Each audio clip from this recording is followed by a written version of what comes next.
Dang it. Didn't mean to zone.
Hey, I need to use the restroom real quick and get a glass of water. I want to thank everybody for being here, lurking. You know, sometimes that's the best, just sitting, listening to music, and watching me try to do a stupid goal of solo self-founding a character on P99. So I will be back in just a minute. Water, use the restroom. If you need to yourself, get up and stretch. So, thank you.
All right, we're back. thanks everybody for being here, and we'll get back to roaming around and trying to level.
Hey neighbors, how you doing?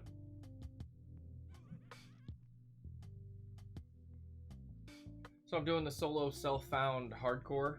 I started with a human paladin because I'm most familiar with the Kinos starting area. Like I know where a lot of like early doors gear is to oh, come here, fish. Oh, shoot. Where'd the fish go? Fish is here somewhere. Shoot. There's the fish. Dead. Oh, fish scale. Just so I can get some gear, be able to level and everything.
Well, this is kind of a paladin. We'll get there.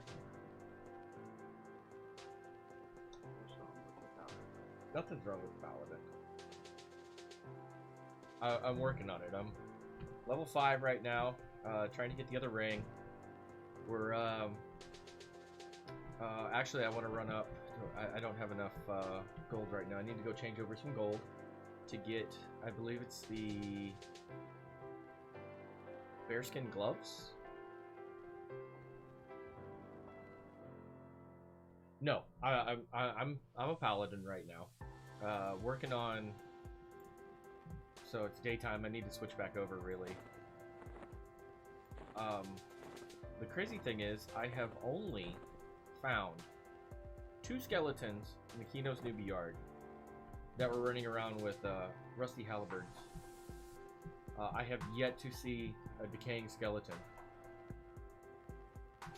So I picked human because I am most I'm most comfortable in the Kano's newbie yard, being that this is my first solo self-found hardcore character.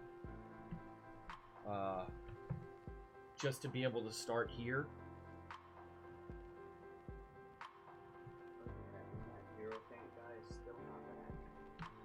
I don't know if the Hierophant for your cudgel quest is going to respawn until they restart the server. And I don't know if they're going to restart the server until after the 25% EXP weekend. Well,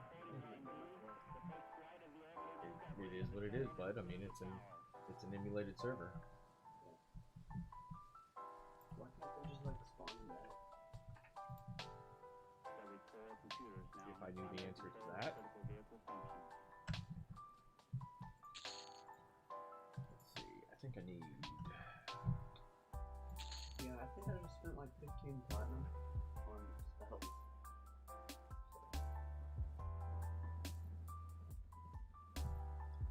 So I started my main character on P99 Green is a half elf ranger, and that's what I wanted.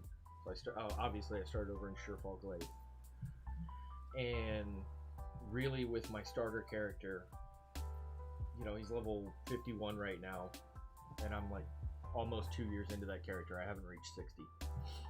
I really took the time to like get into the zone and learn.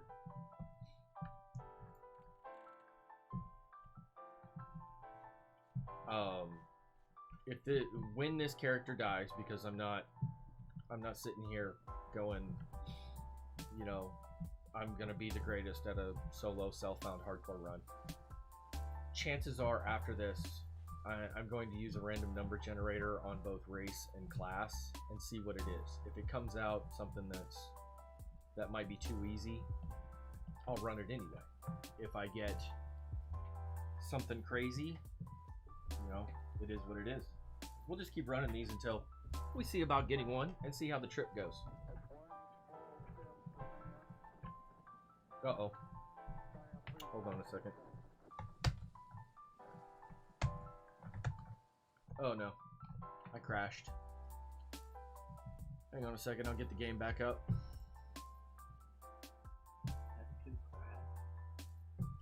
So, being that it's an emulated server, there's... I haven't crashed yet. For what? Sometimes there's bugs.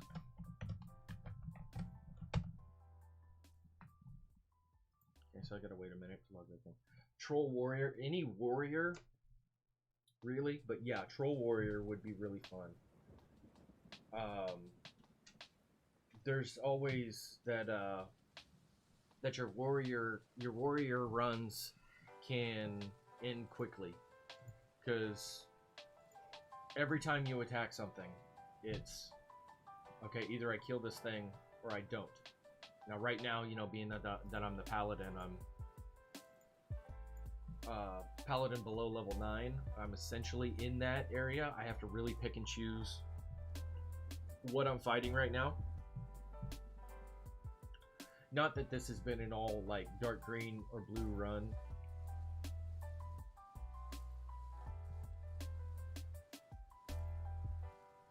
Oh yeah, definitely nerdy. But I have taken on some mobs that con white, some mobs that I believe actually con yellow. Yesterday was the Shady Mercenary down in the Kinos Catacombs. That turned out to be a yellow con mob. I had to pop lay on hands for that and was able to make it.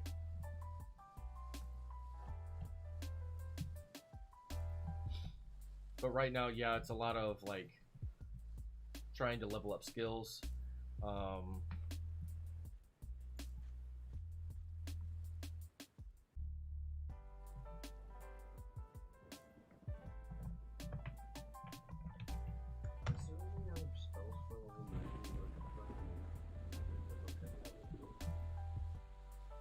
Well, you buy all your level 9 spells for your shaman. Well, you gotta go out and farm some more mobs to get coin. Well, I have 15, but I don't know what I would get. That's the best right now. So, let me take a look here real quick. I'll show you the page. Because I have Spirit of the Wolf, Spirit of the Bear, and Shaman spells for level 9. I got Light Healing. Tainted Breath. Oh yeah, I got that. Serpent Sight allows you to give yourself infravision. So you don't have any type of night vision as an Ixar. What's infravision do? What's the point? You notice, like, when it's nighttime on my character here, like, I can't see anything in front of my face. It casts kind of a reddish hue to the background, and you can see further. You'll be able to see the mobs. Like, if it was nighttime right now, the bats and that fire beetle, I wouldn't be able to see them at all. So if I cast a spell on you, you should be able to see? Well, I don't believe they have infravision. Let me double check that. You may be correct.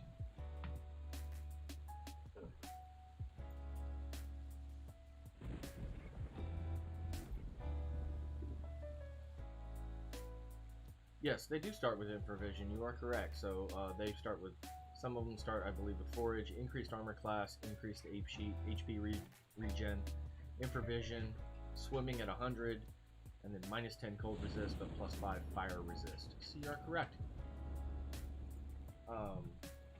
So that allows, well, it's not a self-only spell, so you can cast it on other people. So like humans do not have any type of night vision. But being that you're over there in Kunark right now, you don't run into a lot of humans or anything, and the ones you usually do run into will be high enough level that it doesn't matter. Either they've got some type of warn spell effect for it, or they have their own spell to be able to cast it.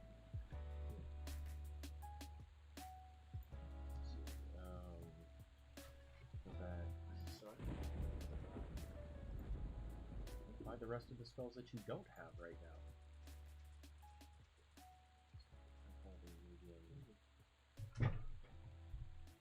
So the belt, I believe I got a low quality skin. Low quality, so I get the belt, and I need 5 gold pieces for it. Let's run up and get that. And then there's a lot of, right now, so you see my current goals. Ooh, why did that change back to level 4? Must have not saved. Level 6. So for the magic weapon, what is it I'm trying to get?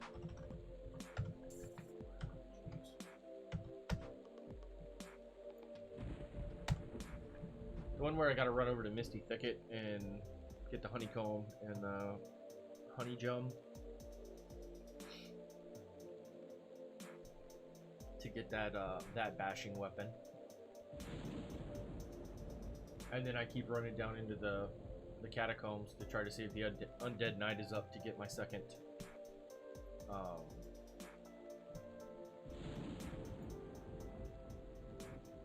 limestone ring. I don't want to pull that bear. I'm gonna get the scout right now.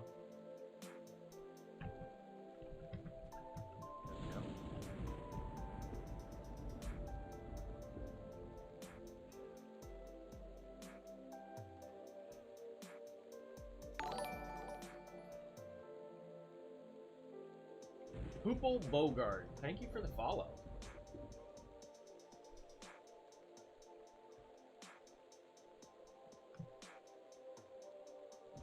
That wolf may be a problem.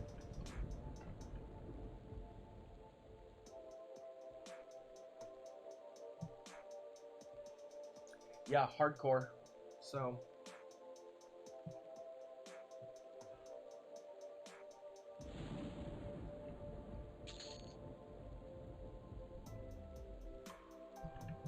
probably gonna pull that wolf. Lapland, thank you for the follow.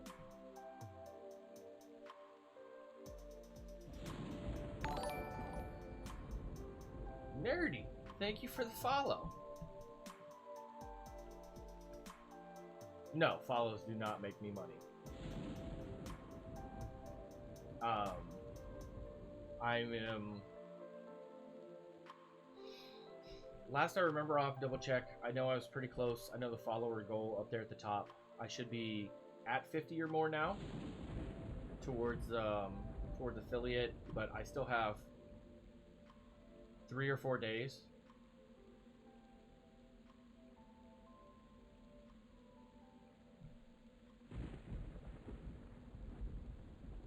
That I would have to meet the affiliate program.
Oh no, she's moving away. See if we can catch her before she gets over here by all these dread corpse and everything.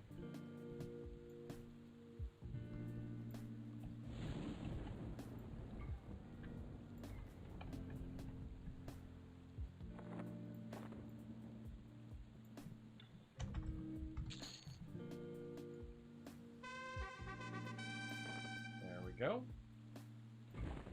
So that gives us 1 extra AC. And now all we need is a high quality bear pelt to make the bearskin cape. While we're here, we got the note off of Ron down in the catacombs. We can turn that in for a little bit of... I know. Every little bit helps. Oh, stupid dark in here.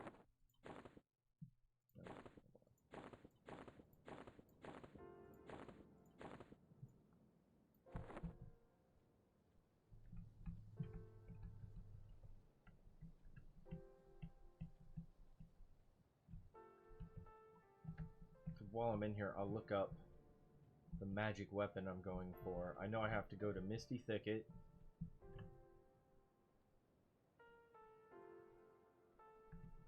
So, I have not tried the TAC-P server.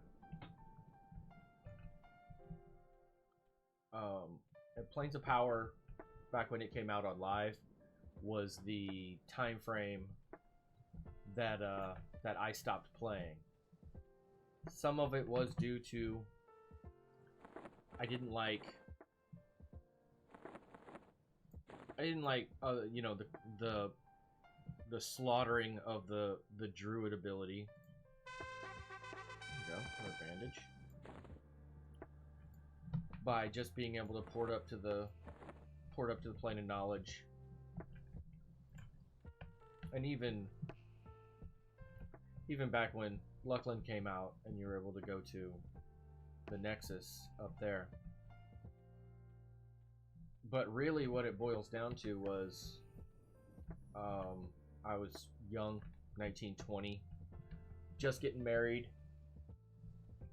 I was new in the Army, and really kind of had better things I needed to spend my money on than a subscription to EverQuest. Found other games. I really got into Counter-Strike back then. You know, free to, you know, play the game, or buy the game, free to play online, and just really got into first-person shooters. It wasn't until, I want to say, 3 or 4 years ago, when I came across Flat's channel with the Rep Talk series. And if anybody in here has not watched the Rep Talk series on YouTube, please go watch it. Really good series on XR Monk. Flats does a fantastic job with his videos also. Rep Talks.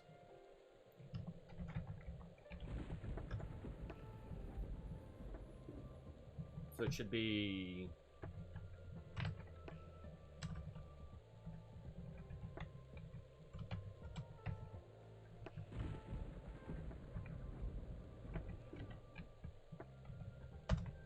That should be the link to his channel. I'll double check that here in a second. Yes, that's the link to his channel. If you have not watched that series,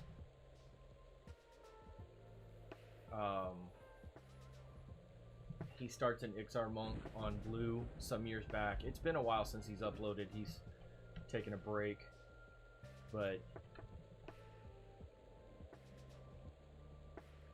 that's what started my itch for P99.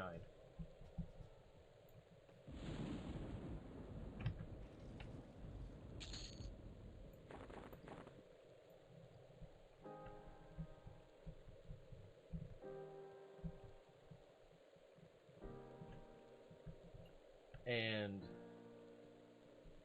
then just researching, watching, eventually I installed it. This was shortly after Green. They started up the Green server. So my 51 Ranger started back in mostly Classic. I know I was... excuse me.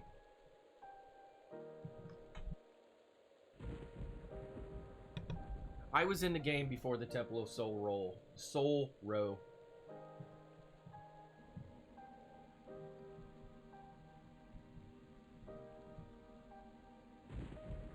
Never played P90. Never played EQ until P99 Green launched. I mean, it really is, you know, one of those things. This is just a classic game that I enjoy. I never got into WoW or anything else, and I tried Elder Scrolls Online. I never really cared for that.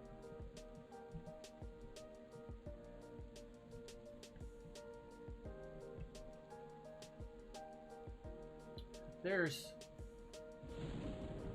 been attempts, you can look on YouTube, where people have tried to recreate this type of like classic experience in Unreal, the Unreal Engine, but so far nothing really. I think the closest attempt to doing anything would be, I know a Loving Robot, old school EQ dev, him and some other people have gotten together and are creating Monsters and Memories, and that's a good one to follow. Follow him on his YouTube and here on Twitch when he plays. Yeah, I'm really excited for that game.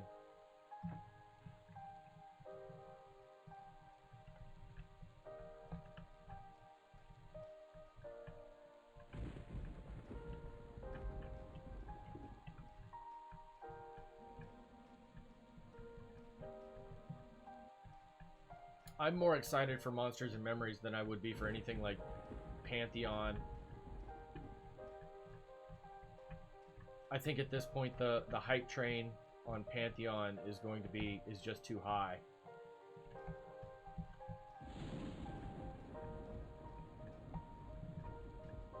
Come on, hit this guy. There we go.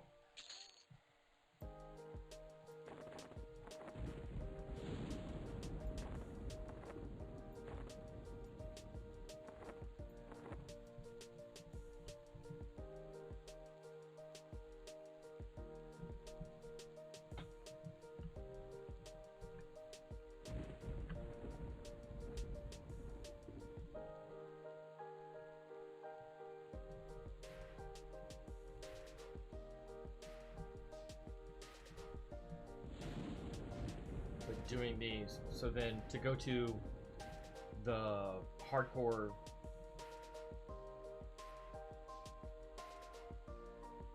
oh yeah, I mean it's gonna take some time. Nice thing is P99's not going anywhere until then, hopefully.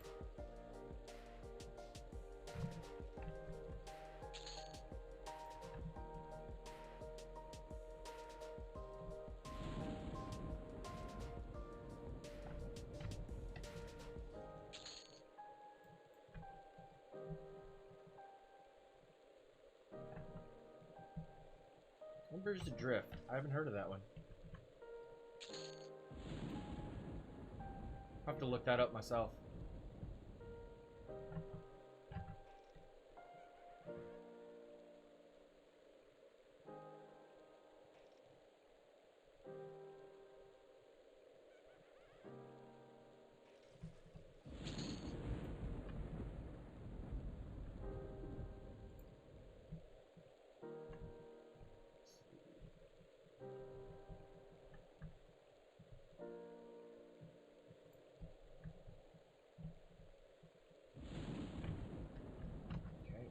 Pull this back down here close to the zone line.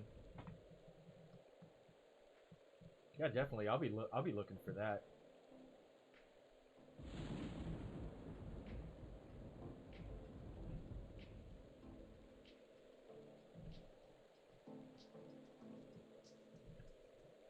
Yeah, the links are disabled right now.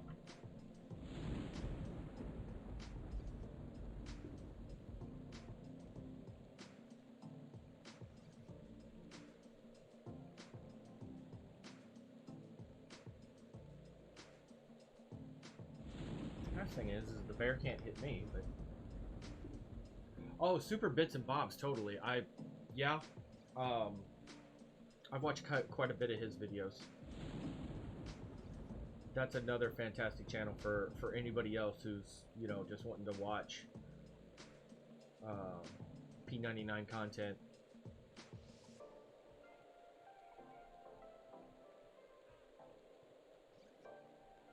It's one of those things where it's you watch him, and then you want to see if he's in game, and then of course you want to do the nerdy thing of like send him a tell, and be like, "Hail Bob, friend here."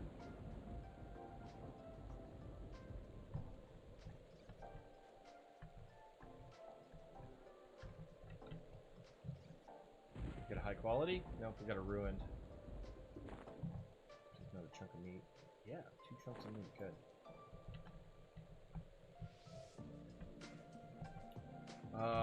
Trying to think of some other ones.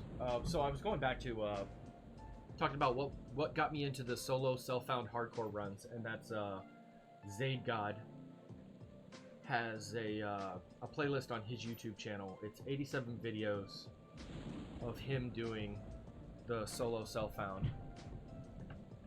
And after binge watching, oh shoot, I zoned, dang it. After binge watching all of those, you know, at that point I had the Ranger. I've got a couple other small characters.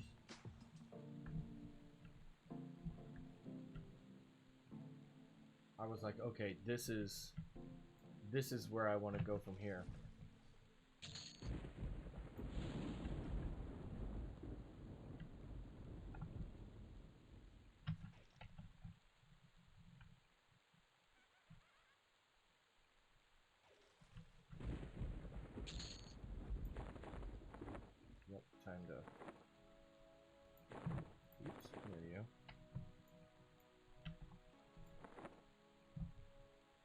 Time to sell, sharpen, and see how much coin we have.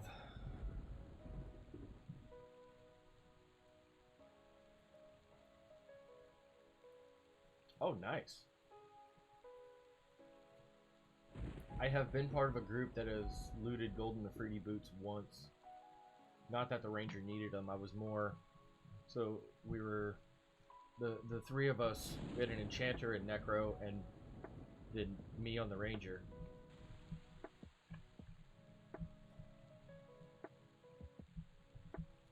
That is... I mean, that's one of the accomplishments, definitely, getting a set of those. And really, we were getting the golden Nefriti boots for the necro. All I was really doing was I was pulling, and then I was a mana battery for the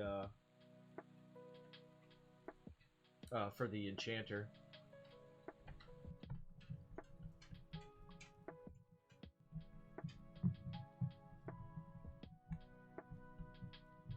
Some of us all, you know, there's a lot of us like that. I probably played P99 way too much.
Why I keep grabbing it.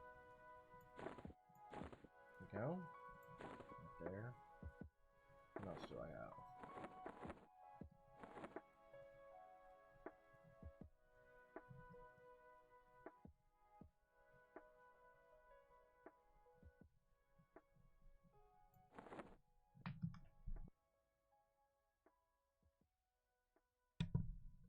$60 rogue monk, 54 monk, 51 necro, 50 shadow knight, 46 warrior, and a 39 necro for a backup.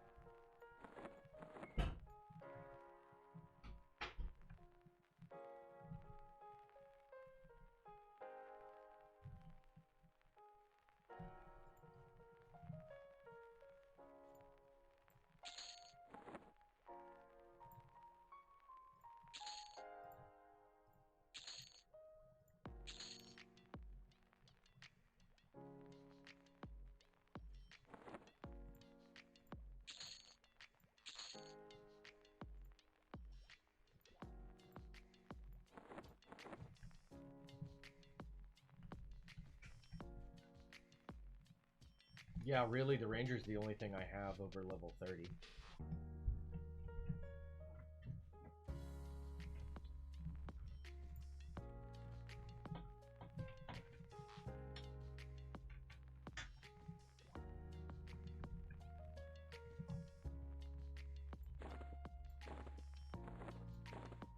Goes in there for a minute, get some weight off.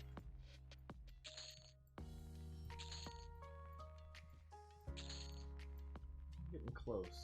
What was I?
So, I think everybody's over at the Cleric Guild that I'm looking for right now. Let's go over and check.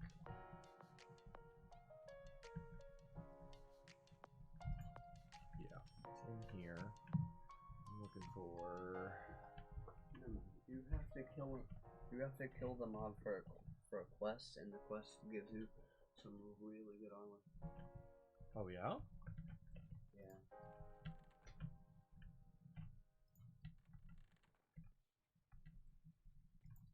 This is who I'm looking for. It's the shaman's sky.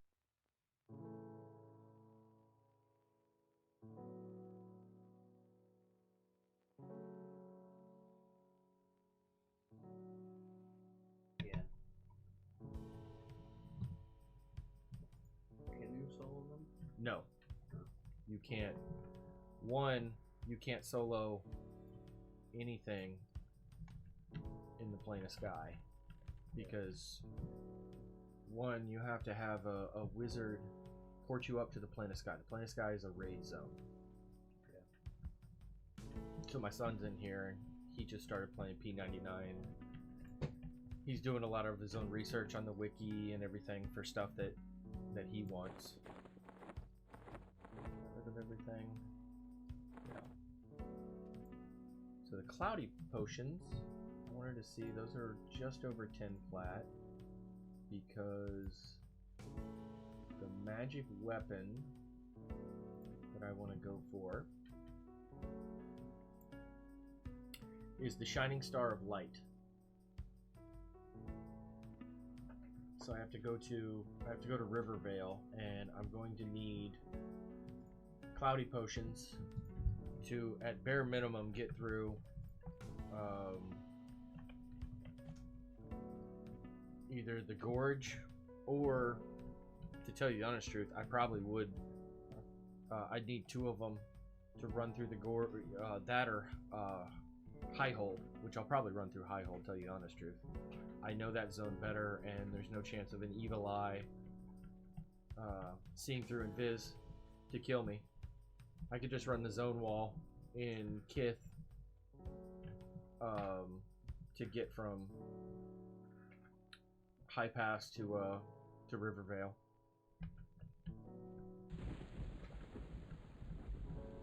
Yeah, I think we use like 20 AC per armor piece.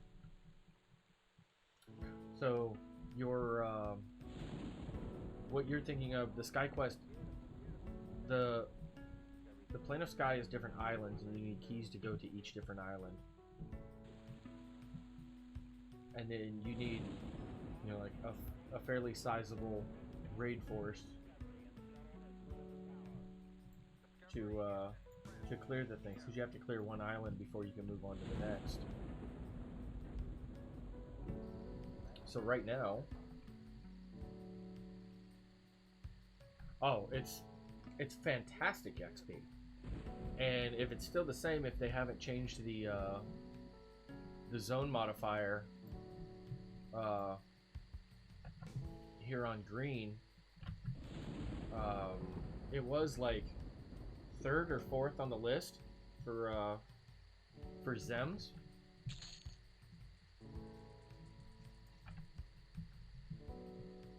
It's like Permafrost, Kedge Keep,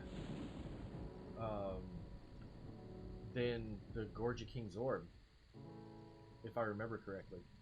I know the Rangers spent a lot of time in there pulling the Muddites, and then... Yeah, I'm not 100% sure, because I don't know how accurate the wiki is anymore.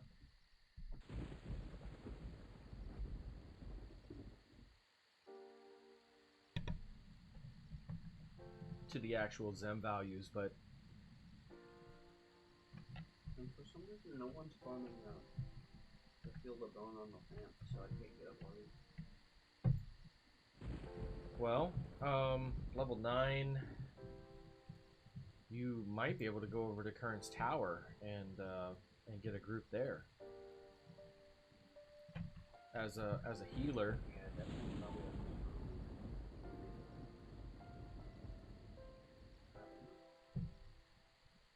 So I've done a few dives on the Ranger into Kedge Keep, trying to solo the fish at the entrance.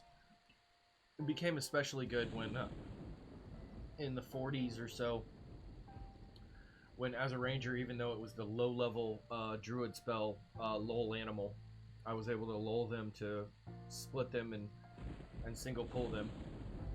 But trying to keep all my buffs up, including Endure Breath, while doing like dots and everything to be able to deal damage to the fish. It was rough.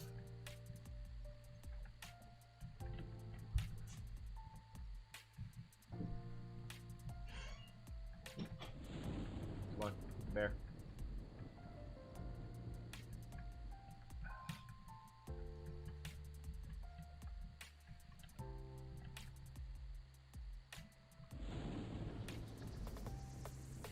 There we go.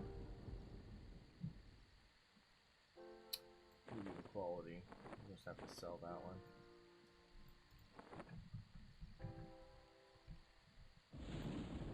Actually, I know what I can do with that pelt. I'll save it in the bank also.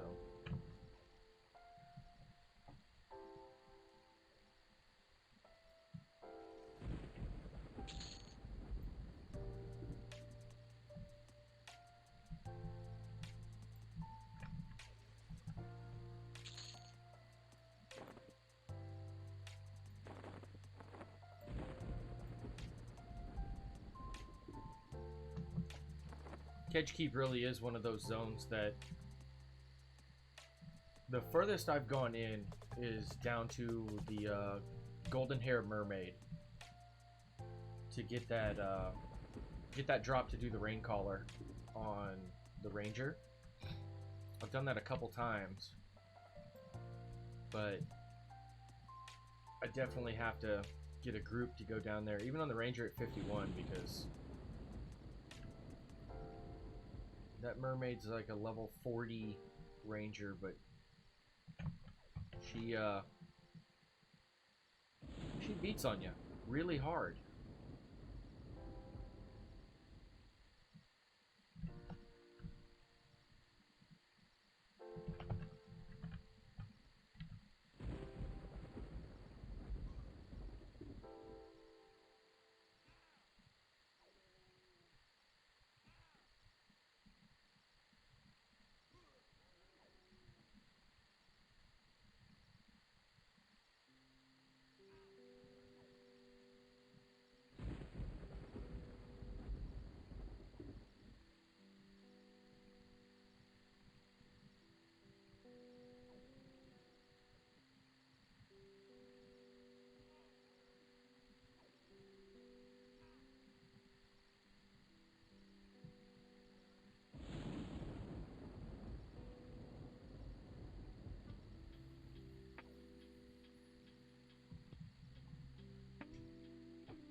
This two-hander skill is just abysmal right now.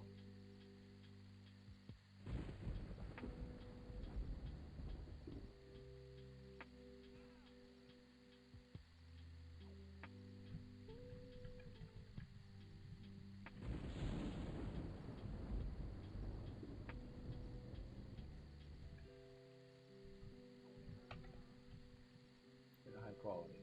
Another medium. Boo.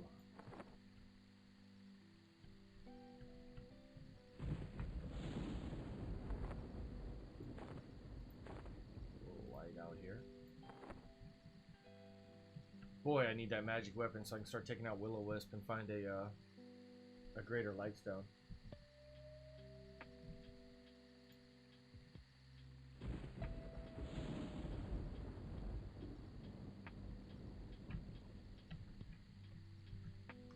You know what I've done, Nerdy, of Kedge, and the videos I've watched, I want to explore it more.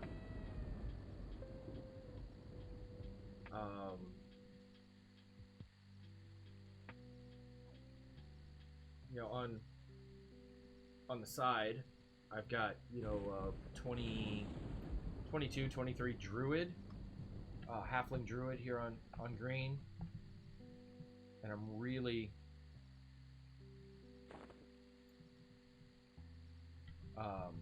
really wanting him to get to higher level, get down there and charm, you know, the animals. Right now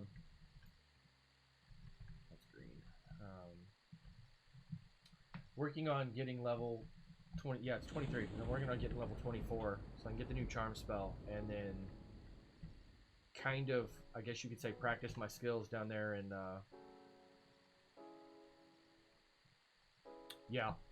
practice my charming underwater and with the gator pits down in Kazakh-Thul. I had so much fun down there on the Ranger, and there was, like, I guess you could say I had an advantage with the Ranger at that point, because by then I had farmed up a Peggy cloak. 24 on the blunt.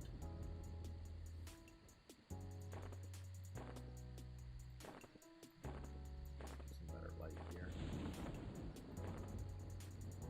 Got the overlay on.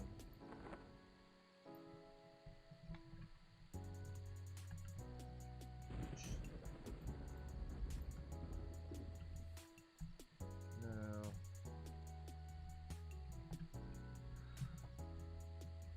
So if you want to say, that's one of my fears right now, is I have never been, the Ranger has only been to Iceclad in Velius, and that was long enough to go get Call of Sky, the enchant weapon with a proc spell.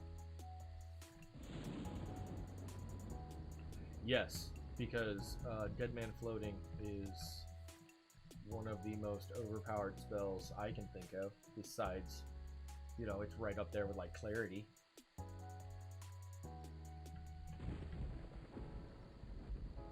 Just having a Sea Unviz, a Lev, and Enduring Breath.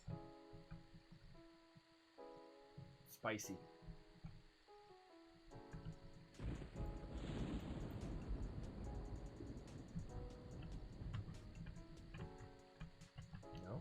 No? There we go.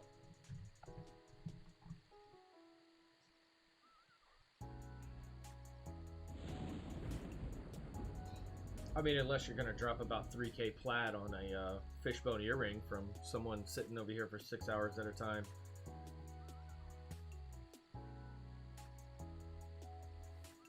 Hoople, thank you very much for the follow. Thanks for coming in. Hey, we'll make our way over there, drop you a follow when I get a chance. Have fun over there on TechP.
see. We should have. We're getting real close. Hopefully we can get this bearskin cape and get our first cloudy potion. Definitely gonna need 2.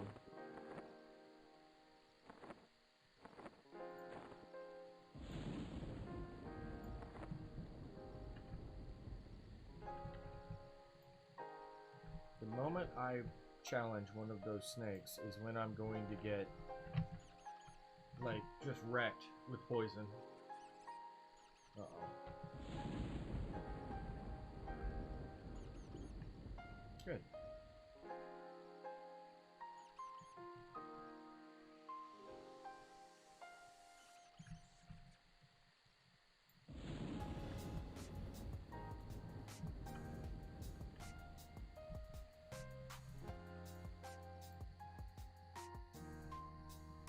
Okay, there we go. Storm's finally cleared up.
Wolf.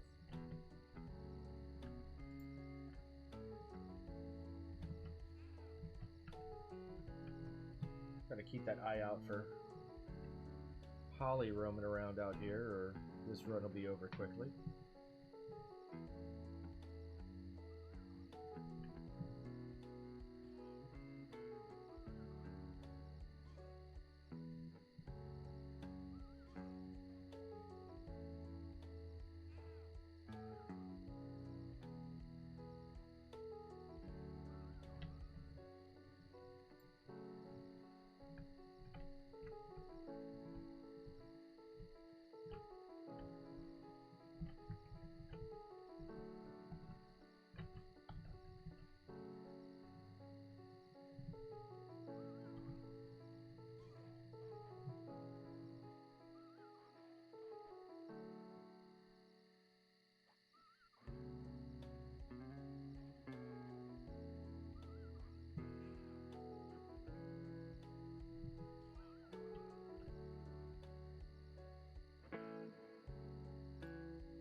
almost level 6 and we get Bash. Should be nice.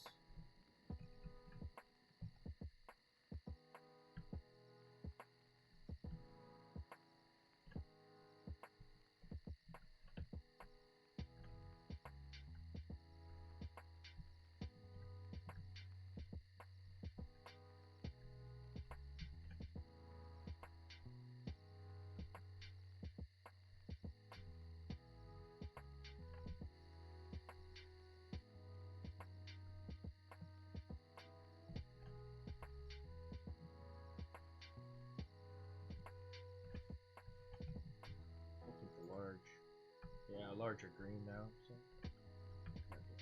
Bat. I hate fighting bats. It's so hard to find their stay behind them when they're running away to get their hitbox.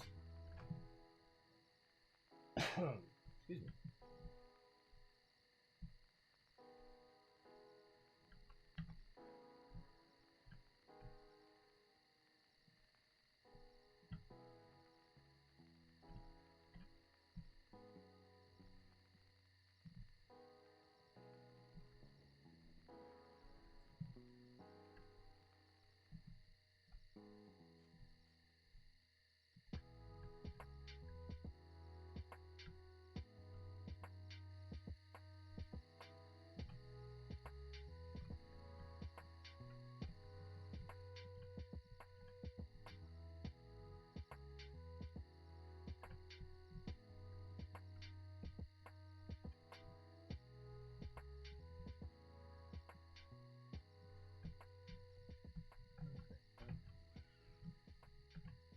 Enough of that. We'll try and kill something.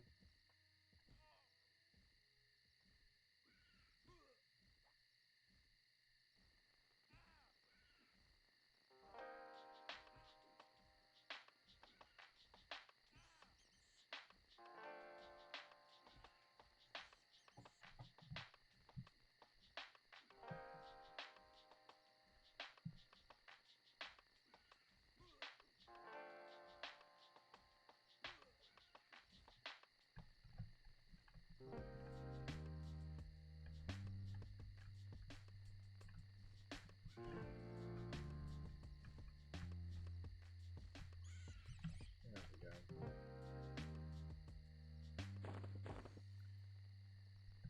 For some cheap change. Trying to collect all we can.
I don't want to get too far over here. I know that necromancer guy roams,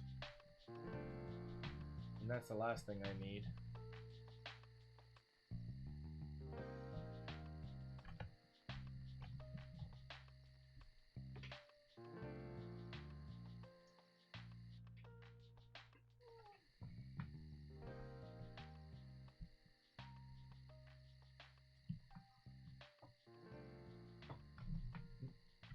Sorry, bumped the table.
Looking for a rusty two-handed sword.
So I'm coming up on 3 hours. I'm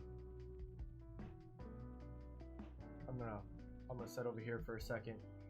I'm gonna go refill my water glass, get up, stretch a little bit, and we'll be right back. We're gonna go out and continue killing bears to try and get a high quality bear pelt.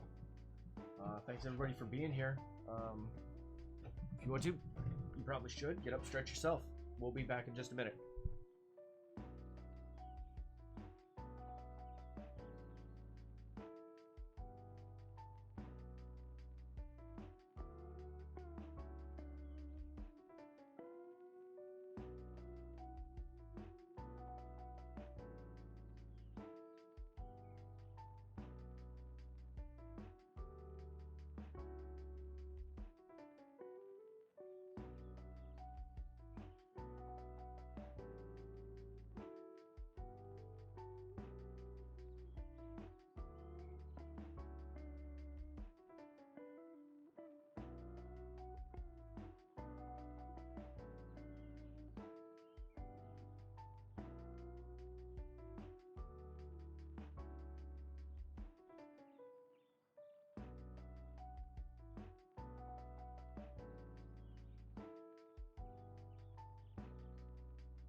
Okay, water secured. Let's get back after it.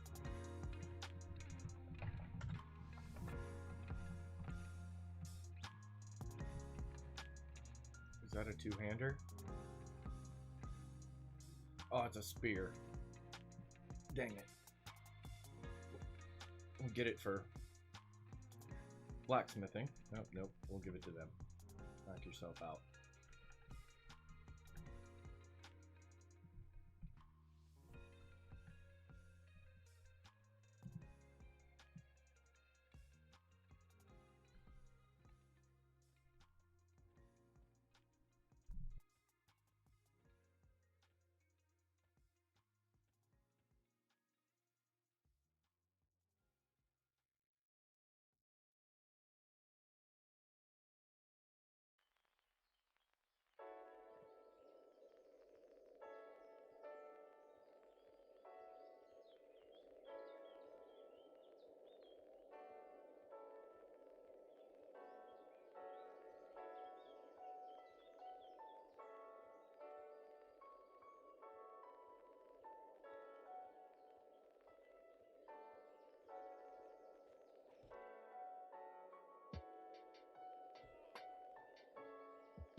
back down closer to the zone line.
I am sorry about the dog, guys.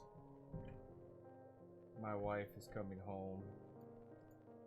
She freaks out whenever there's a...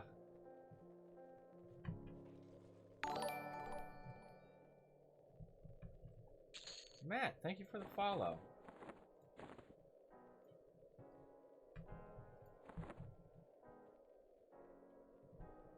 Yeah, she freaks out whenever she hears a door outside.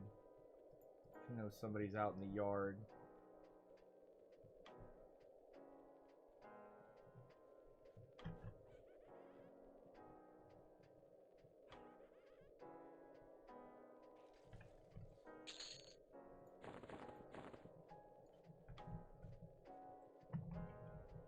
Large bag off of that one. Nope, another small bag. What's going on, Matt?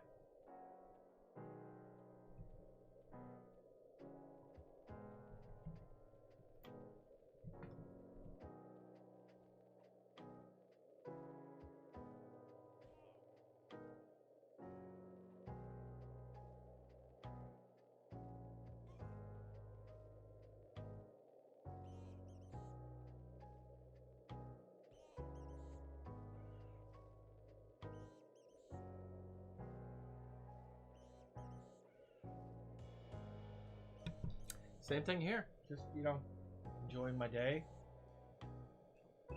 Trying my my hardcore solo self-found run. Continuing it. Making progress. It's slow progress.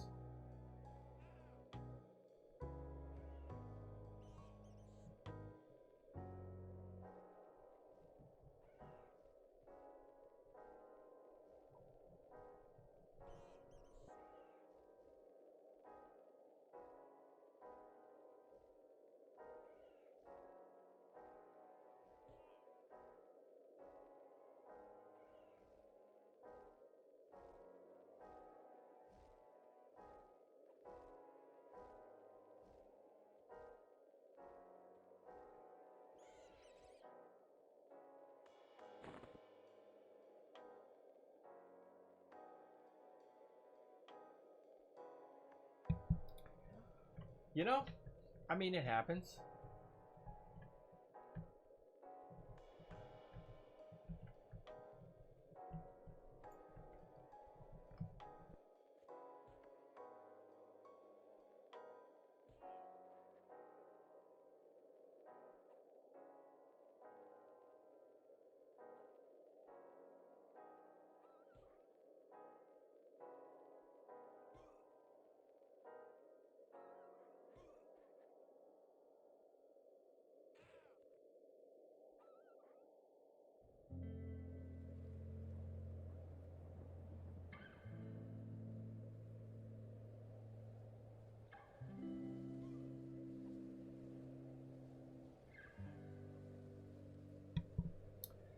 Yes.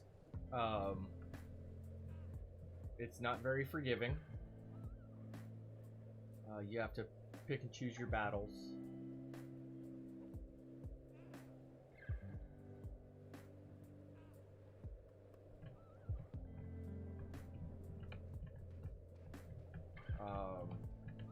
my suggestion for at least a necro. You have to take your engagements slower, but you should be able to fear kite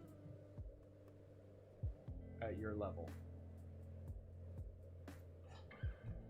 Probably take your whole mana bar at one time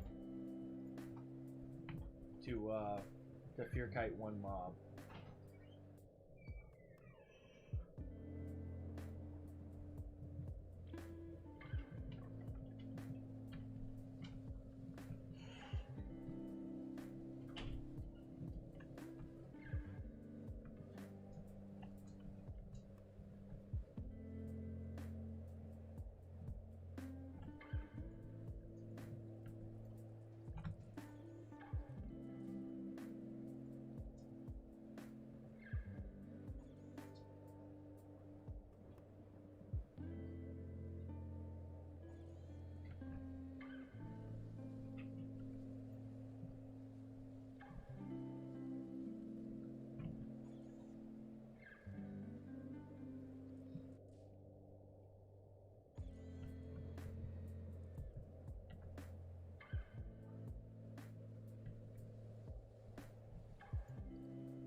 Standing still somewhere.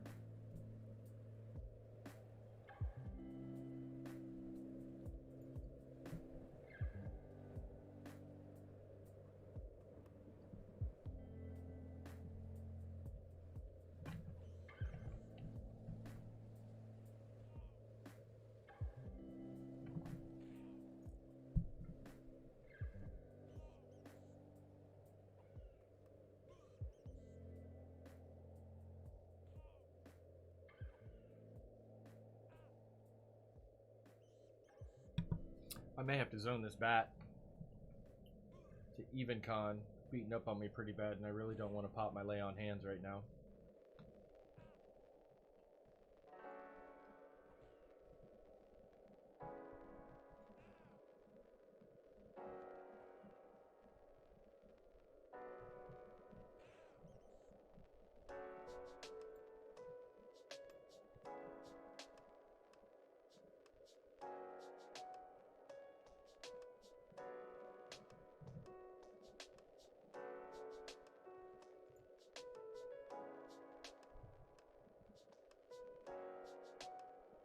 Two of these, and then we'll run after the bat.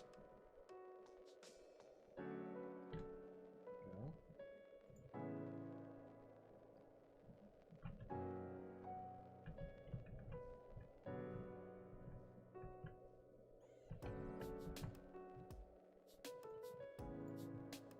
Pop another bind wound.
So Matt, what race class combination did you start with for your necro? Well, obviously necro, but what race did you start with?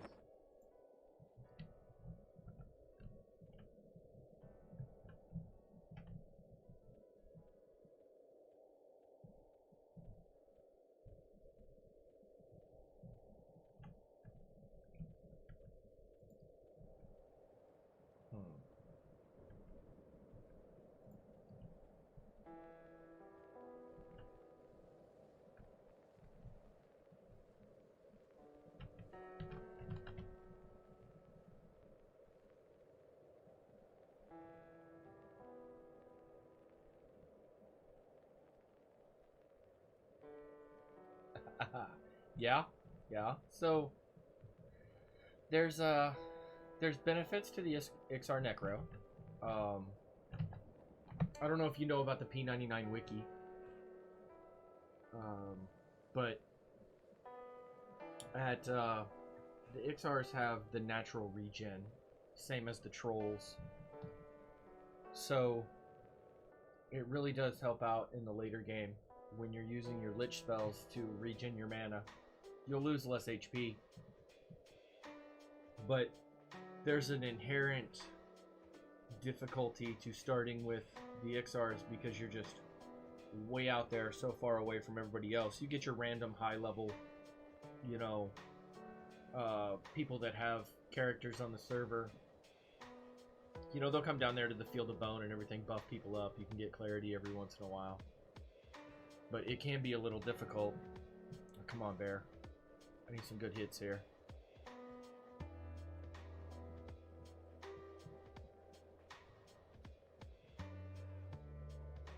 Oh, come on. One more good hit. Pop a Bind Wound after this.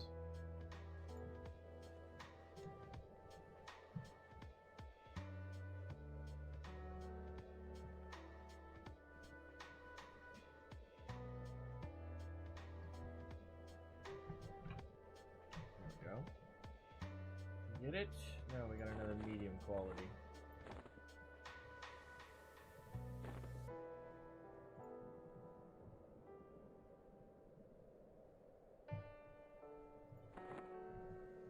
Yeah, you'll have some high level characters swinging into the Field of Bone, throwing some good high level buffs on newbies, and make just any character like a solid tank for at least half an hour or so.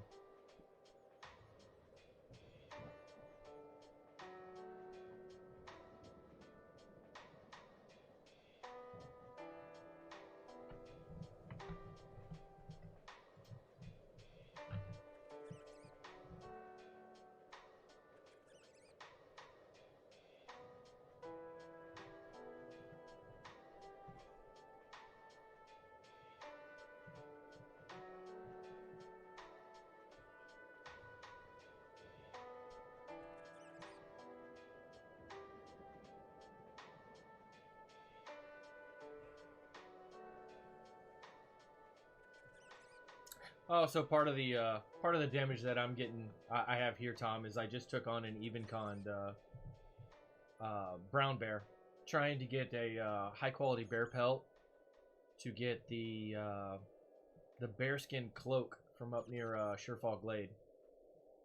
So this rat I just started taking on after the bear. I had popped a couple bind wounds to get back up to 50%.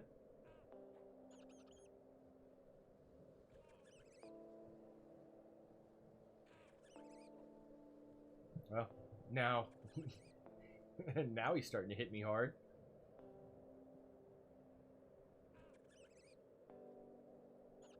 So most of that's due to, I'm gonna keep an eye on here, that two-handed slashing right now, only at 20.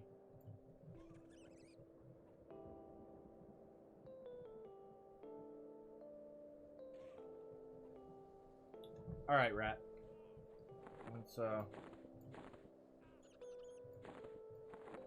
Let's try not to have to zone a rat. No, cloth armor drops off of decaying skeletons.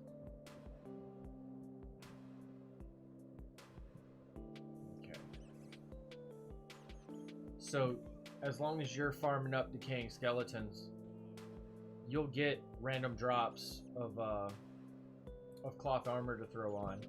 And then I believe the next step up, especially for a necromancer, Matt, would be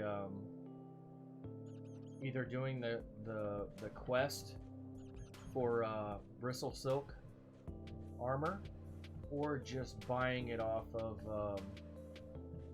the vendor in the building straight across from the Court of Pain, because he does a quest for both bristle silk, for cloth wearing caster classes, and cure scale armor for more leather and chain wearing classes for Ixars. And a lot of times people get multiples off of there, and they'll throw them right back, sell them to him. That's where I got most of my bristle silk for my Ixar Necro.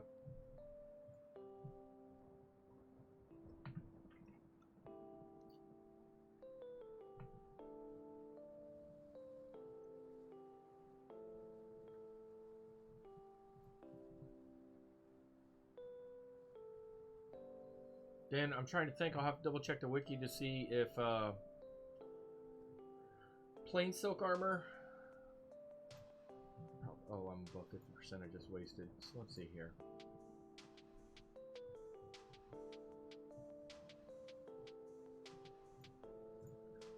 Raw silk does 37 AC and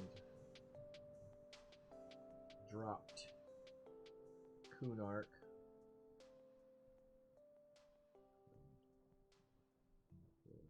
Scale. That's not what I'm looking for.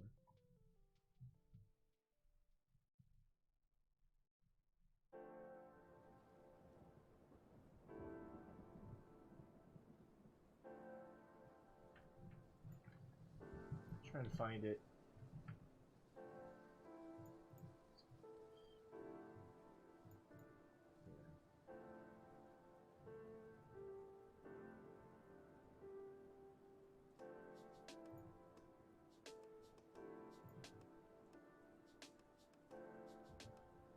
Maybe he sells the bristle silk. It's not a quest.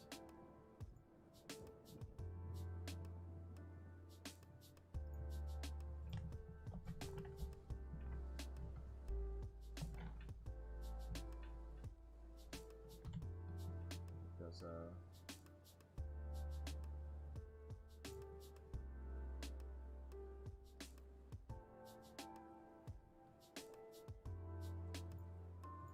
So yeah, it looks like raw silk's probably going to be like a one armor class increase for you.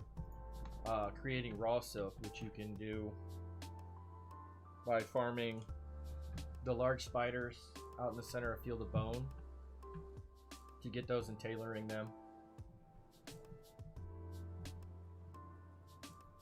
But cloth and then bristle silk will take care of you for a little bit.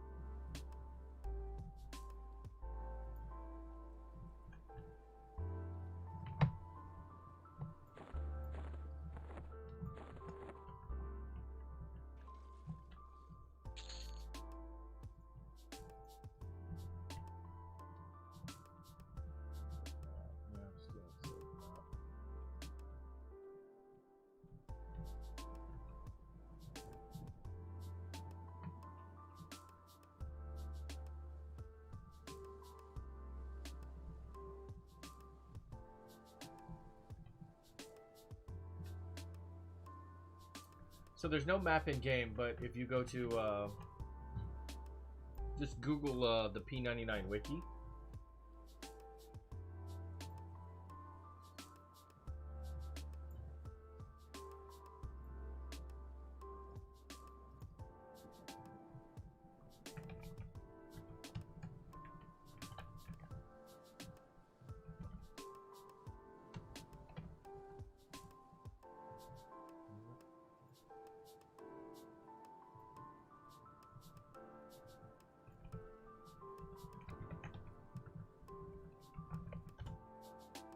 There's the website for it. Nope. Why did that not work? Here.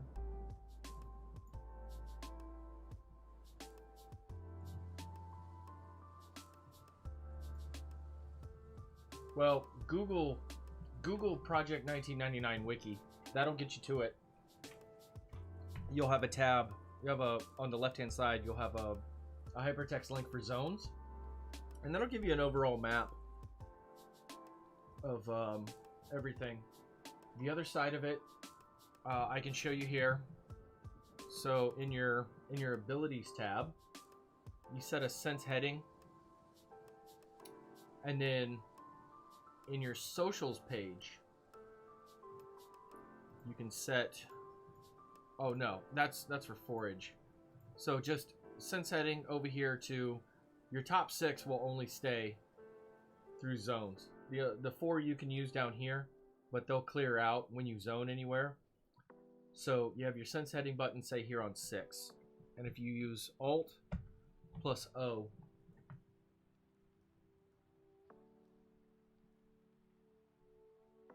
you'll bring up the options menu, and in keys, you can go down to hotbar 1 and set hot button 6 to W. If you put 1 skill point in the sense heading, now every time I move forward with this key, it taps. So your sense heading will start leveling up on its own. And then just let me know. I know I went through that a little bit fast, because you were probably looking at the wiki to start with. If I need to go over it again, I can show you.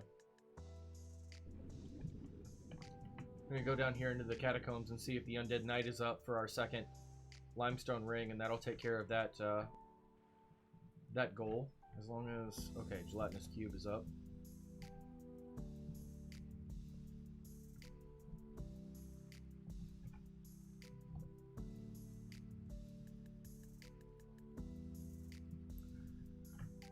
I'm not sure what you're talking about, Stinkhorn. Are you talking about everything down in Kunark?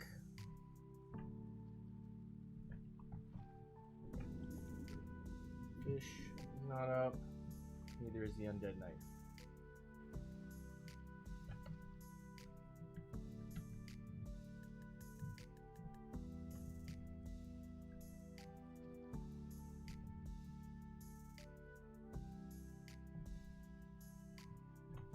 There's Ron, so he's gonna attack me.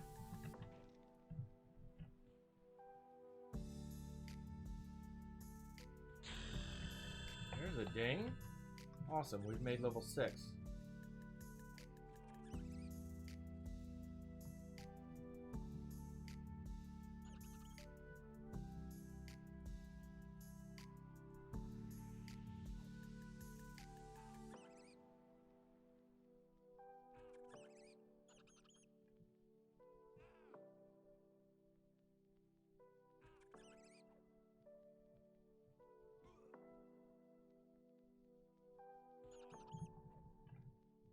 Okay. I'm just gonna deal with this.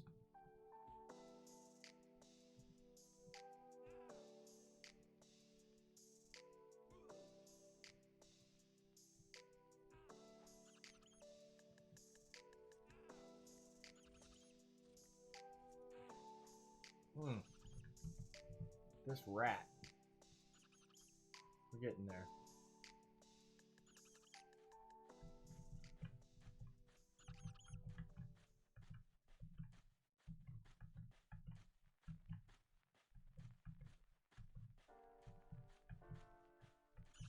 There we go.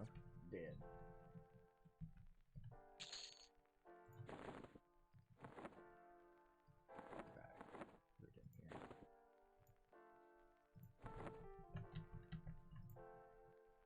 Nope, I can't pop a...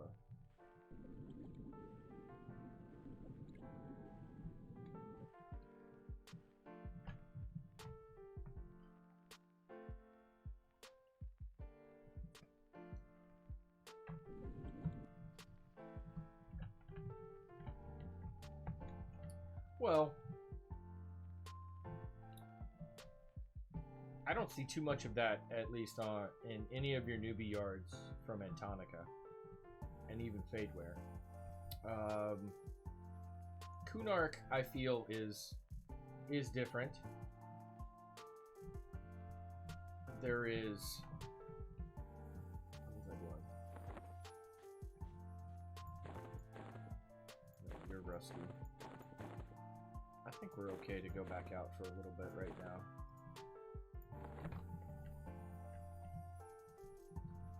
Mostly due to the fact you're dealing with the wolves, which any wolf, whether it's the ones in Kunark or over here, you know, they have an inherent run speed buff. So, oh, I know what I was doing.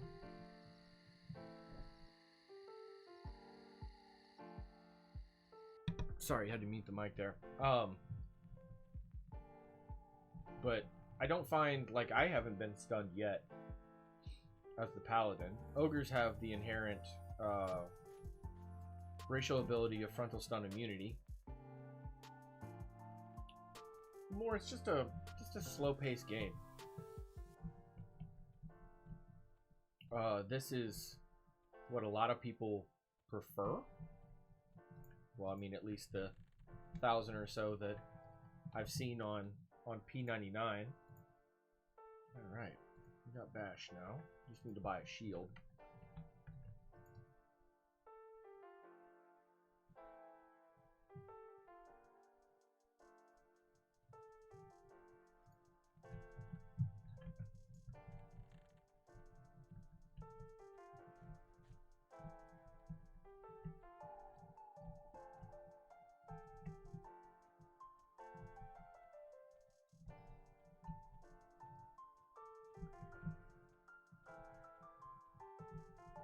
I guess I would say Stank Hornet levels the playing field. Like, I just got Bash, which is not only a, you know, I have to have a shield. It can interrupt a caster, but it also has a chance to do it like a 1 or 2 second stun.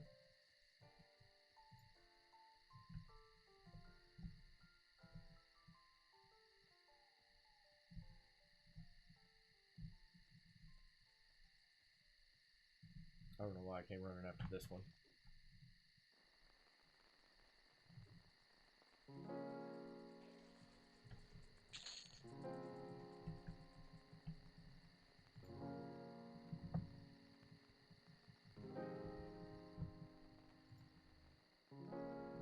Blunt is up higher, so let's pop this so we can see, because it's getting nighttime.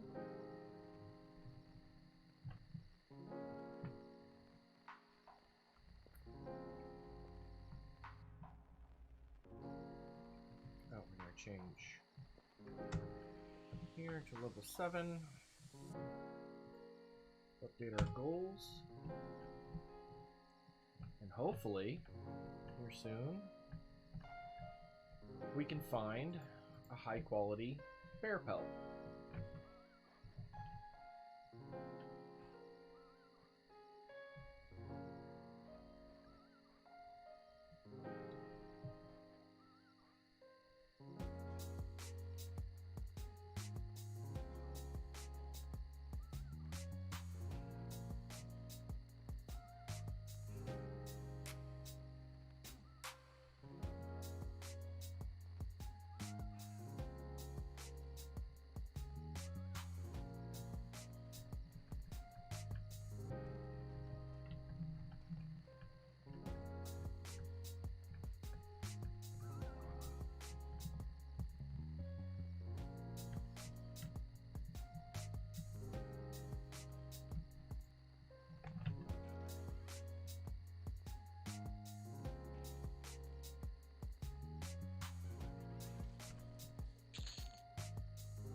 Out here.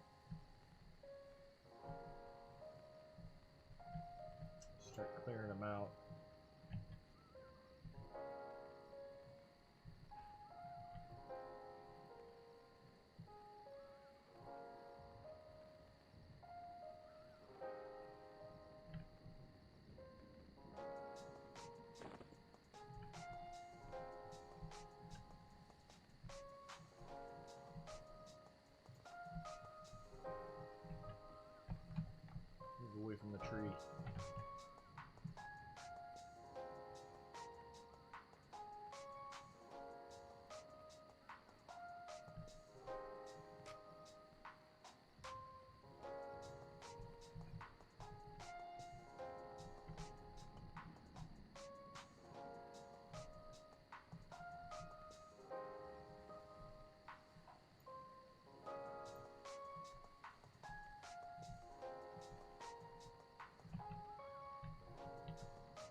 super dark. Let's help everybody else to see. I'll be the only one that's blind around here.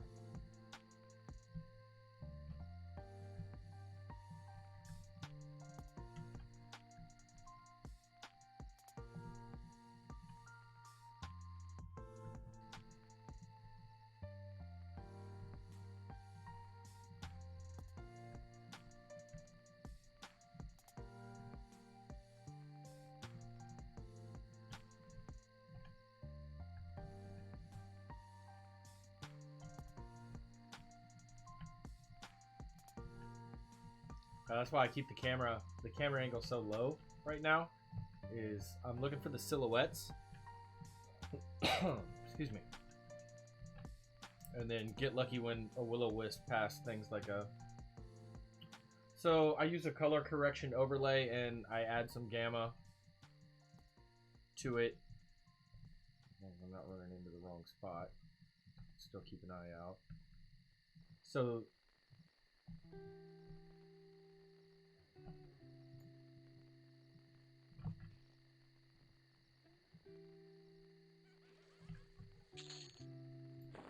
Oh, I'm doing just fine with it. The correction is only on the stream. So the gamma correction that you're seeing right now is through Streamlabs. For me, we'll go back. Here's what the game looks like right now. But I don't see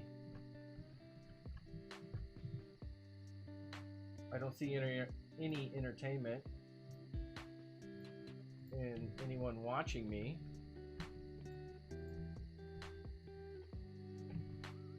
Because I think there's also the inherent there's that sadistic part of people that like to be able to see things past, like, say, the decaying skeleton. Like, I can see it because the name is there. Watch me run into something that's just gonna wreck my face.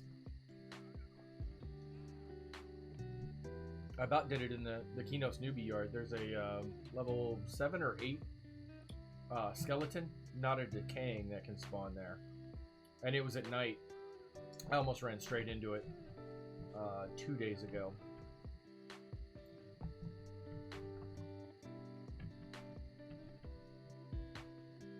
I'm not gonna lie, I was laughing the other night. I was watching a stream. Somebody was running through Lesser Feydark, trying to get to Mistmore, and they're running along. And I know the Dark Elf camp is coming up, and I'm like, oh, they're gonna hit it. And sure enough, this druid in wolf form just runs right through the Dark Elf camp.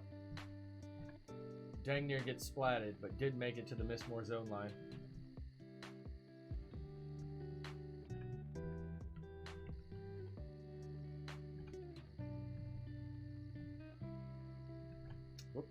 Hit the zone line, didn't even realize it.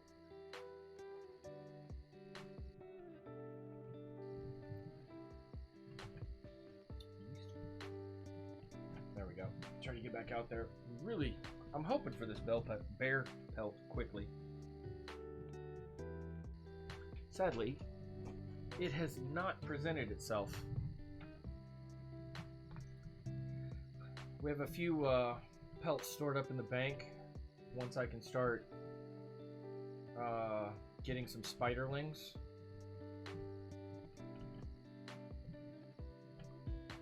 To start the tailoring side of things.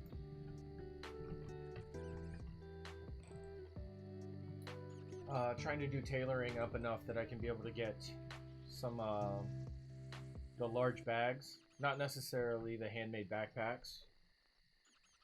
But for now, the large bags, 10% weight reduction, 6 slot, just to use those.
That's the downside of being blind.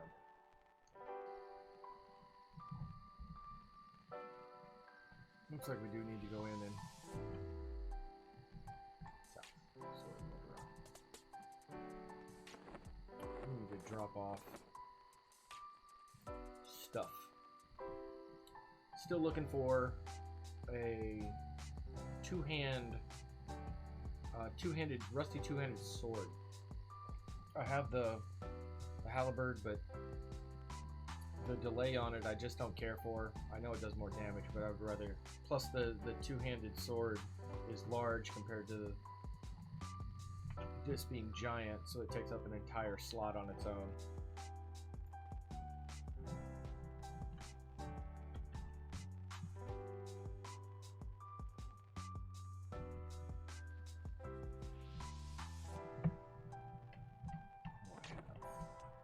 Three.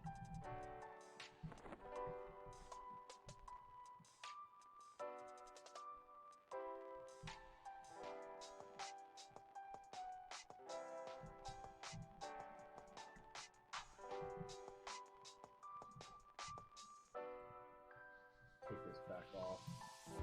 Whoops. Now that we got the light of the city to roam around in.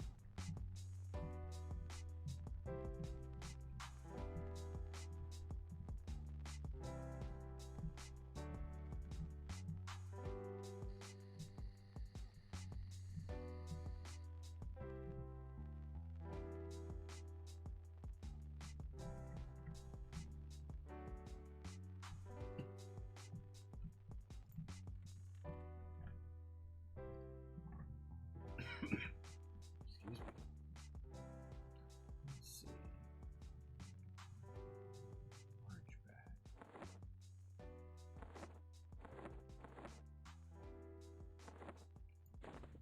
Just for now.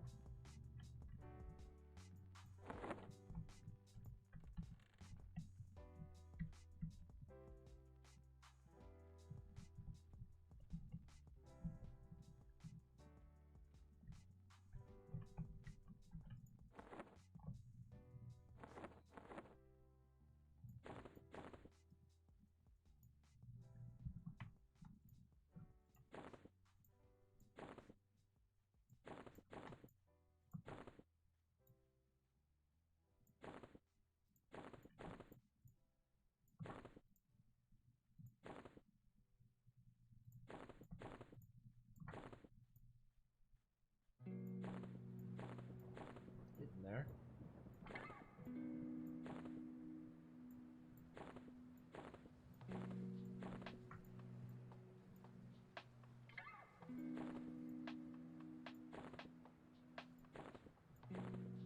Okay.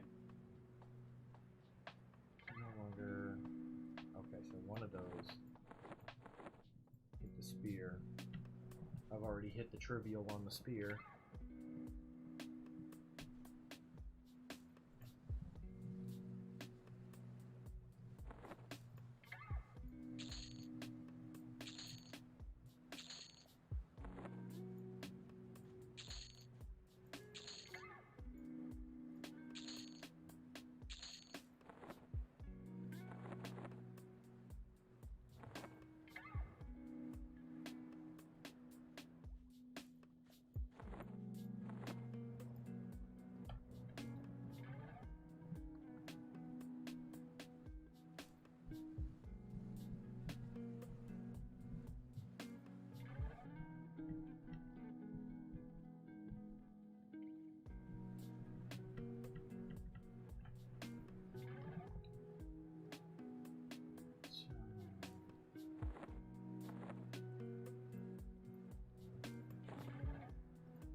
2 plat. Need about 10 to 11, about 11 plat to be able to buy the second cloudy potion. And then once we get that, we'll be making the run to Rivervale Misty Thicket, so we can go for our magic blunt weapon.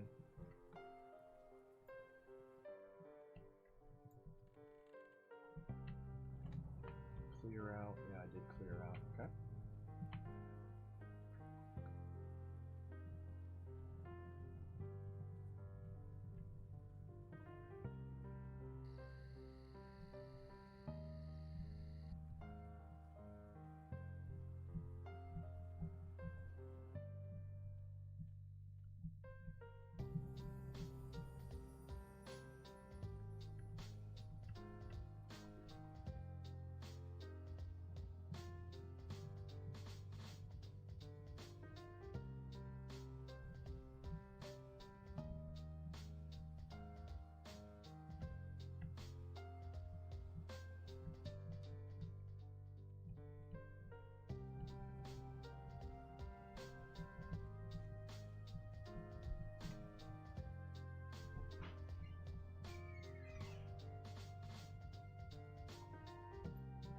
Since we're here. What's up, bud? Check and see if the Undead Knight is up.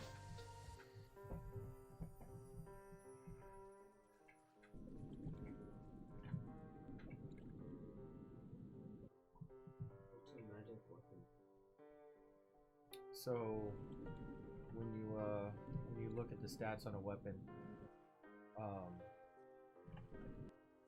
some of them will say magic, some of them won't. Like none of my weapons here are magic.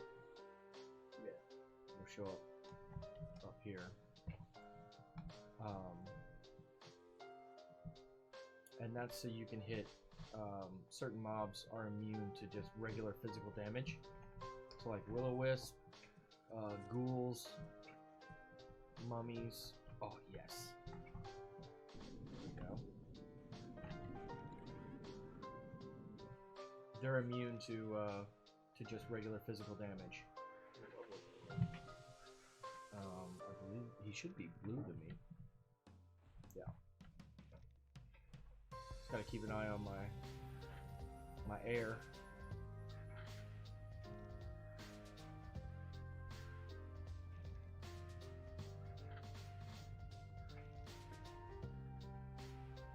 This will be my second limestone ring. Come on. Kill him, kill him.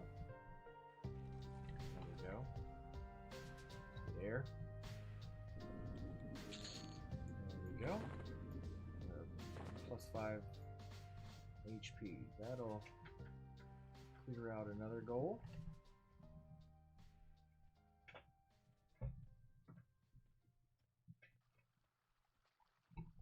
Excuse me.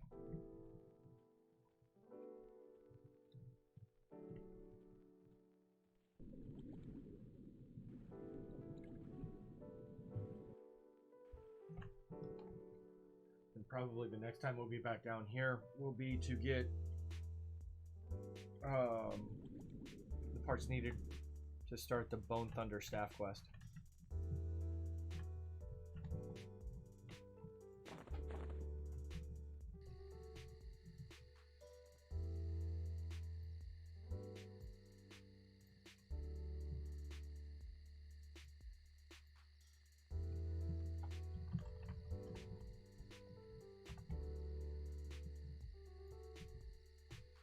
Oops.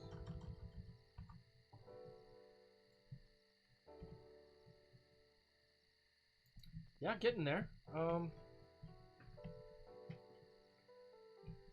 mean, it'd be really nice if I could get this high quality bear pelt. I should probably start running up towards the Surefall Glade side, but I'm so scared of Holly.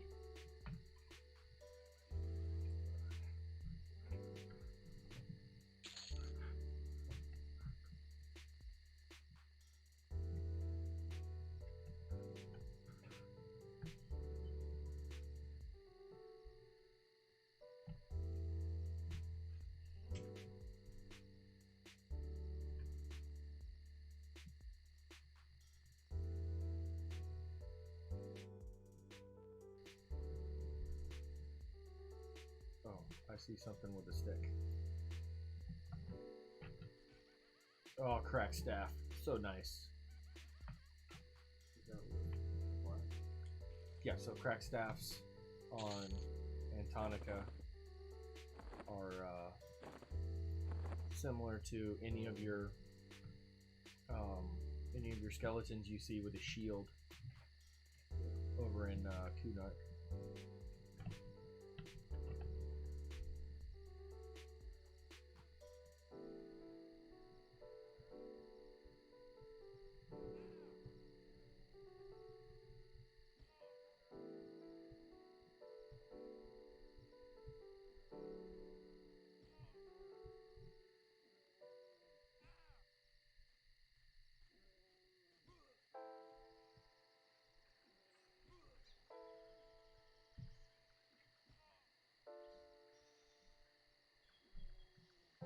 Careful.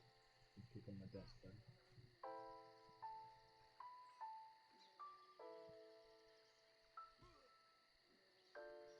There we go. Now let's see if we'll get the bear pelt that we're looking for here. No, we get a what?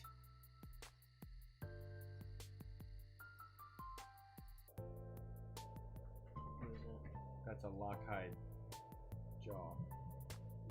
So this comes off of, or lockjaw hide vest. It's a magic item. It's, You can yeah, leave it on. no, I can't take that. What? So that is not on the natural loot table of a brown bear. Why was it on me? So someone put that on that bear.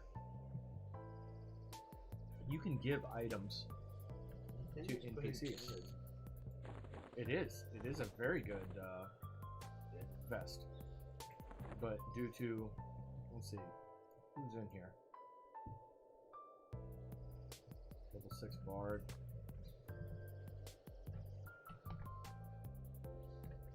So we'll do this. Oh, I already got it open. We'll go.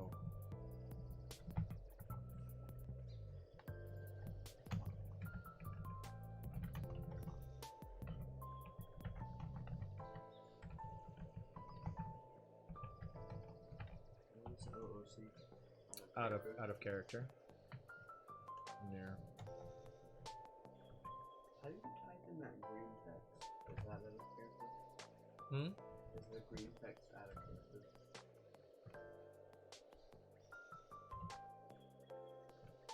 Oh, yeah.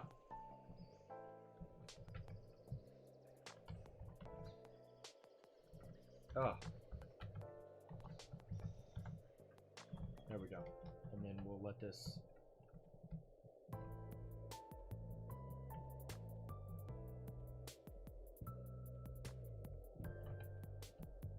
How do you get them like that?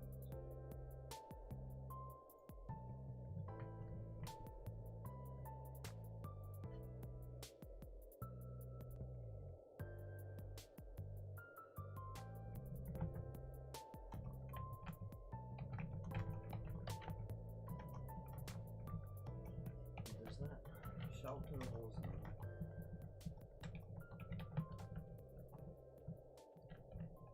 Right. Is that a character out to the woodland? Yes, out of character does go. So what's the point of shouting? So shouting shows up in red. So out of character is if someone was truly role playing that they were their character in the game. So everything they do in stay chat is from that character's perspective. Whereas out of character would be like the actual person playing the game. Ooh, that's a skeleton. Okay, he's blue. Come here, you. We haven't killed one of these yet. So like I said before, you know, a lot of this is based off of like Dungeons and Dragons. So you would have that where like I'm speaking as my character in game, And then if you were sitting here next to me, like out of character, I would talk to you saying like, hey, I'm going to get a drink or something. That would be like the gist of it.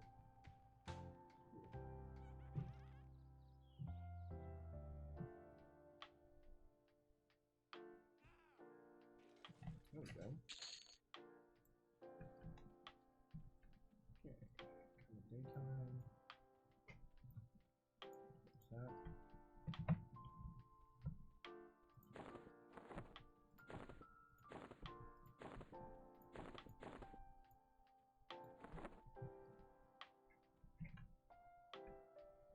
I sure hope somebody doesn't let that lockjaw hide vest rot over there. I'm sure somebody will go get it. Looked like somebody was running over there, so.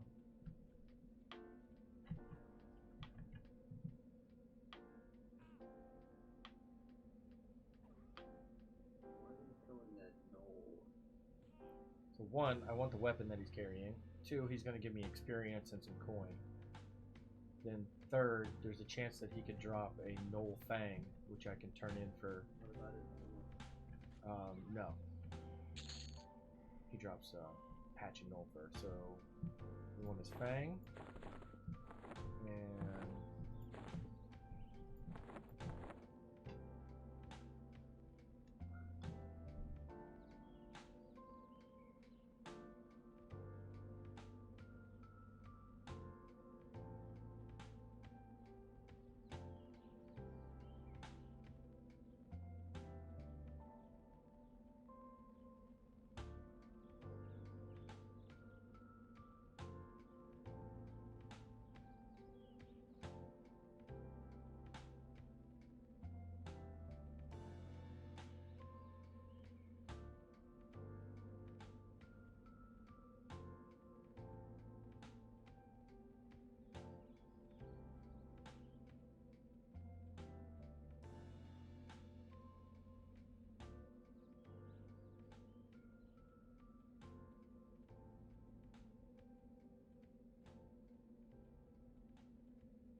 great. I come up here looking to kill bears, and there is Holly.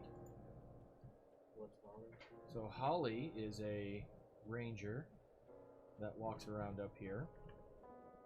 And if she passes by you while you are killing a bear, she will come and wreck your face. What level is she? Level 40, I believe. Oh. And to include, which I think is the most messed up one, is there is a rabid grizzly bear that roams here in the Kinos Hills. And even though it's a danger to everybody, she still considers it a bear and will protect it. It's quite frustrating sometimes.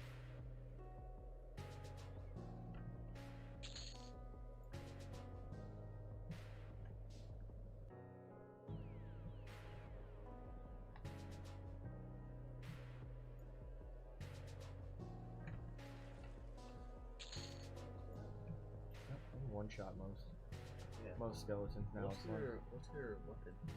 So that is a tarnished halberd. It's a two-hand slashing weapon. Looks like a lance. No, it's slashing, not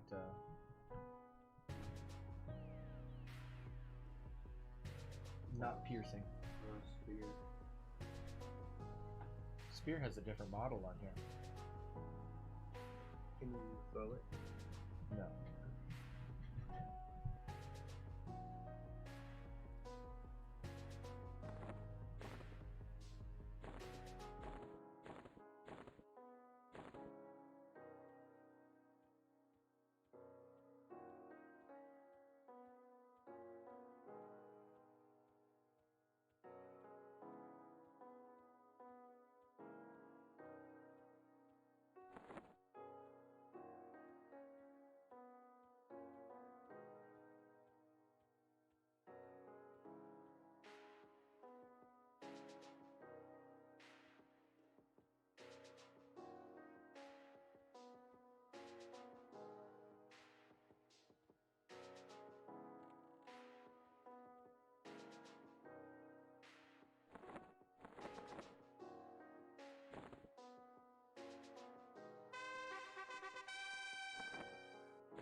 Okay, while we're here in relative safety in Surefall Glade, I just passed 4 hours, so I'm going to take a couple minutes, use the restroom.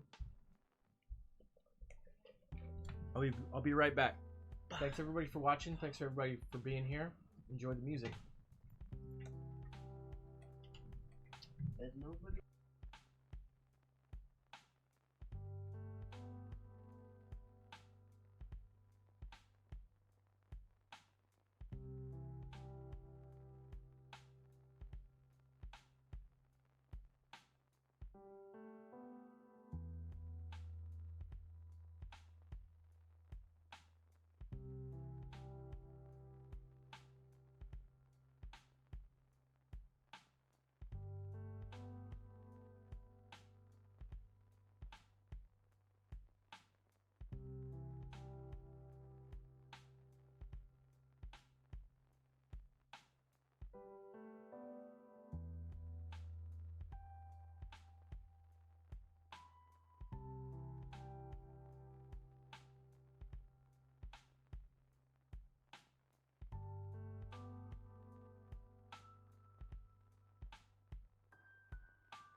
All right, let's get back to it. Simpin Boy, thank you for the follow.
Gotta keep a lookout for Holly. Try and take this bear. There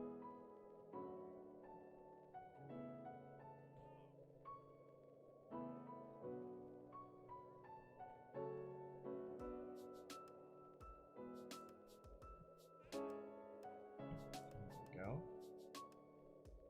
Ruined. A chunk of meat.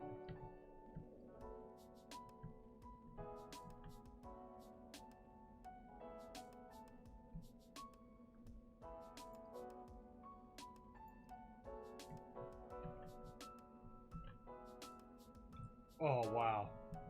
Holly was right there. Holly was coming up on us from behind. That was almost an end to the run.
So Matt, the spiderling silk is more.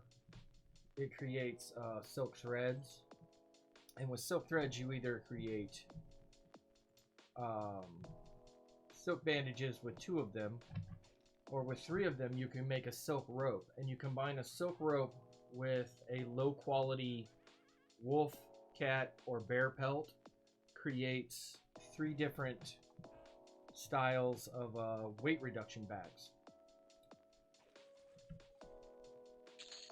in tailoring. And I'm trying to get the weight reduction bags. Doesn't really create armor.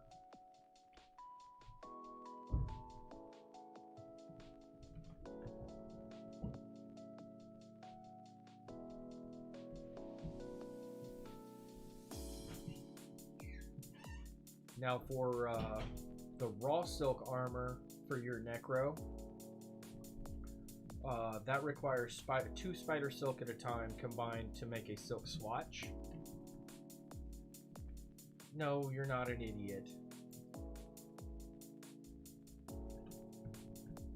I really gotta run this brown bear somewhere else because Holly's out here roaming around, so we'll run off with this. The silk swatches, there's like most of your small pieces, like your bracers, your gloves would require like 1 silk swatch.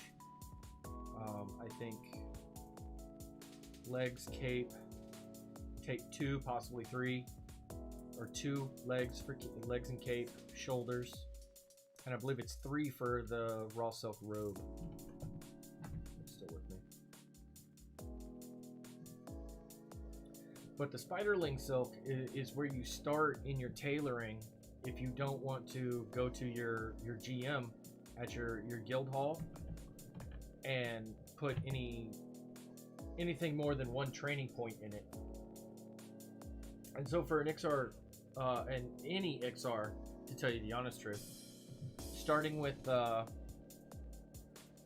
1 point in tailoring, and you buy a small sewing kit, you can go to the Bonebinder Warrens, which you run out of Cabalus towards the Field of Bone, about where the grass transitions over to the dirt. You run north from there, and there's a cave. I believe it's number 5. I'll have to double check on the wiki. And inside that cave is filled with spiderlings. Let me look here real quick. Make sure I'm not talking out my butt.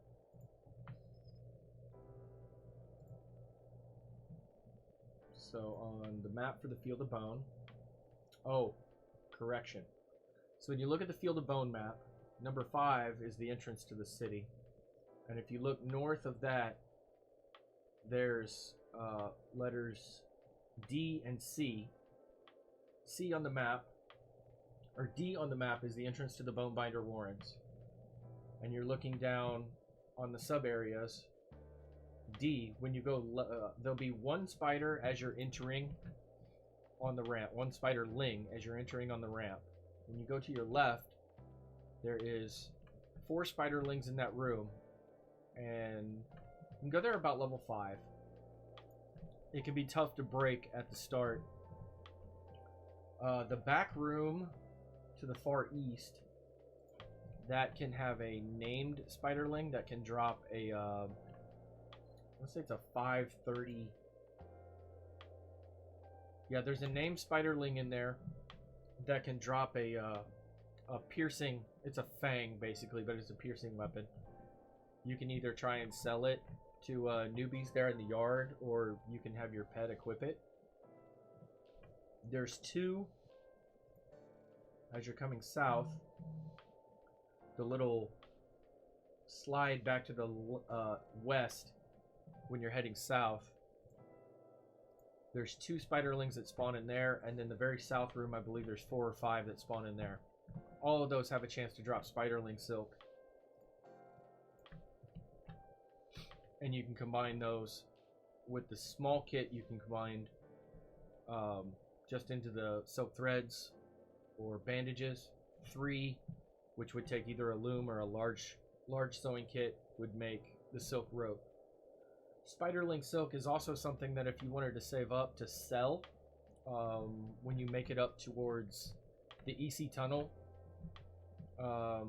recommended usually for an Ixar necromancer. Once you get feigned death, going over towards the over there.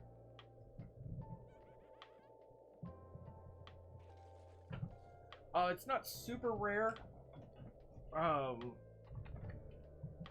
but the name Spiderling out of that area is a is considered a rare mob in there, and then the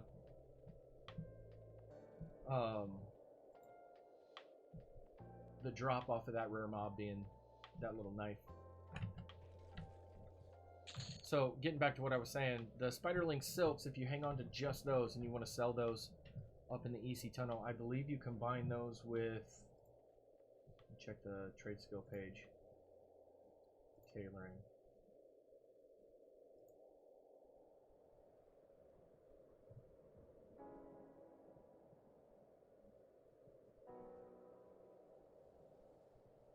With a low quality skin, you combine the silk thread. That creates leather padding. And leather padding is purchased off of lobby characters by high level characters that are really trying to push through trade skilling, because you need a leather padding to create the fine plate armors or the trade skill, the cultural trade skill plate armors.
Oh my goodness.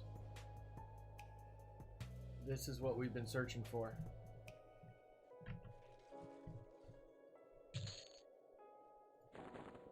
Awesome. We got it.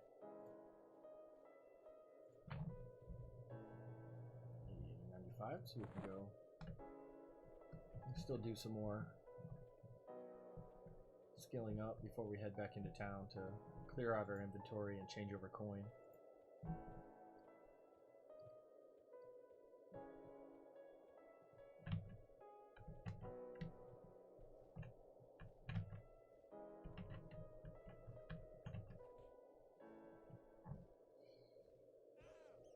A rusty two-hander. It's been 3-4 days. That's the first one I've seen.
So, no, I don't, Matt.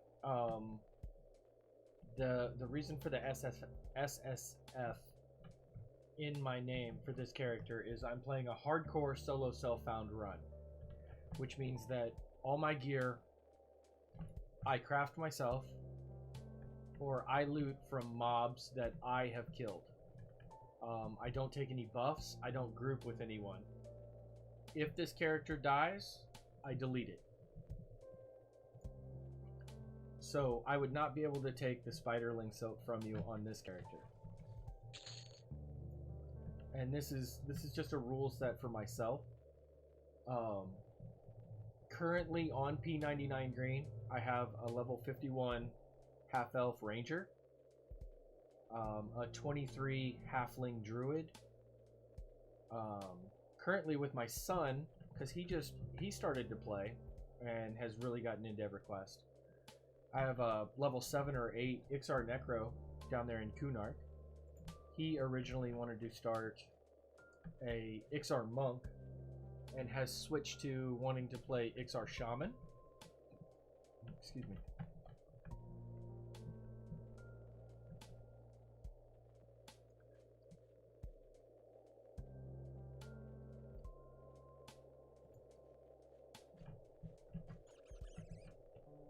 I think what we're going to do is we're going to be running out to West Karana and try to kill some of the brown bears that are out there, hopefully without running into things like the ghoul messenger or a werewolf, to try and increase our chances of getting that high quality bear pelt, so we can do the quest up here by Surefall.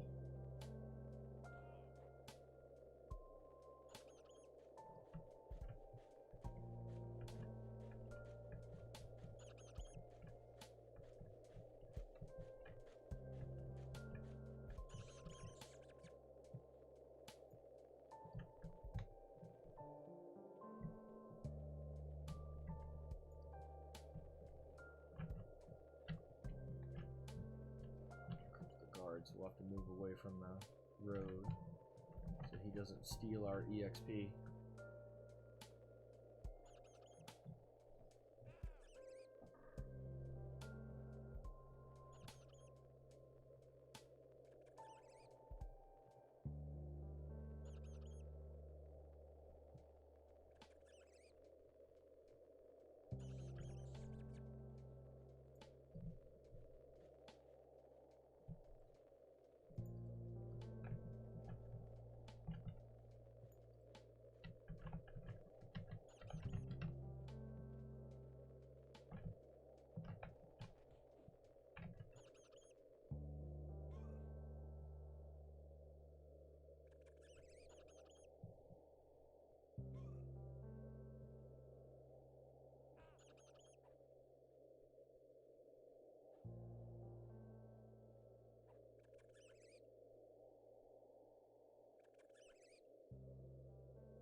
actually, while we're in West Karana, we'll have the ability to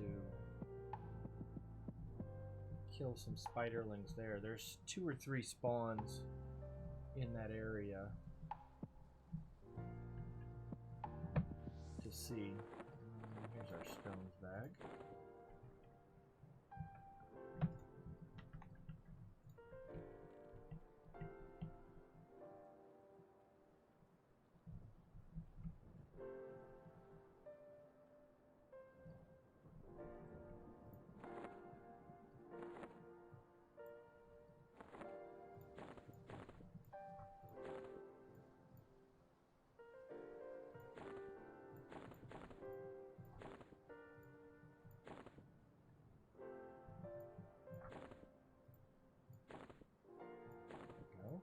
Tarnished two-hander now.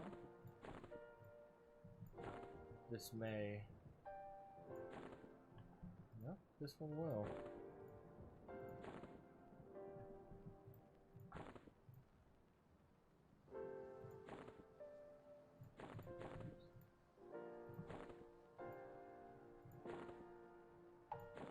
Go.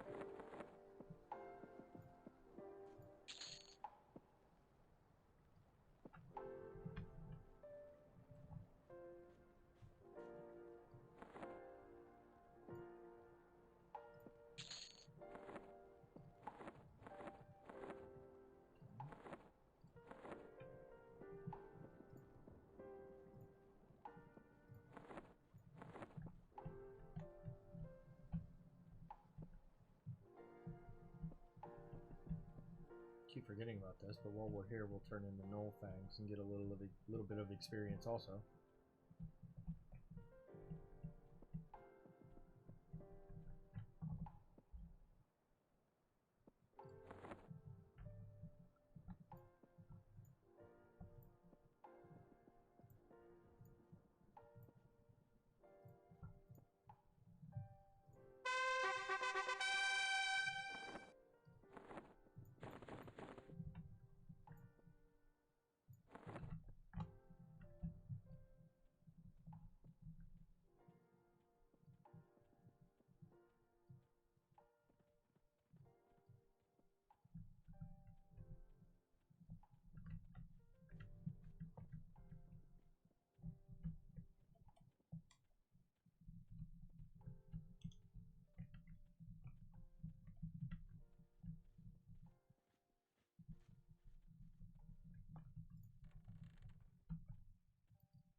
Okay, that got us a little bit. Oh, I need to sell this halberd now. Don't need it anymore.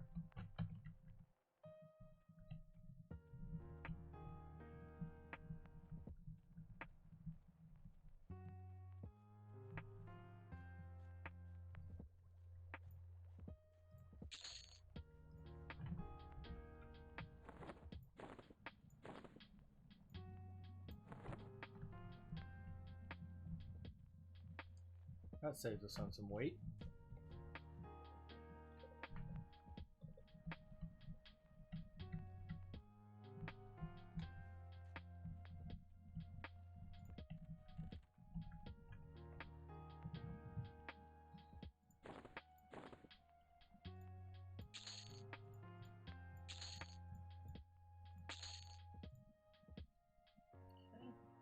Need about 4 more platinum. Getting there.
People are just so helpful in this game.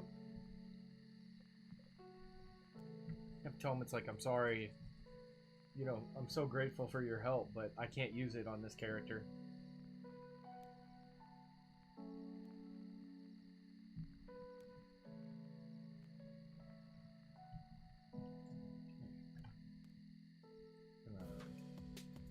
Go back up the overlay filter.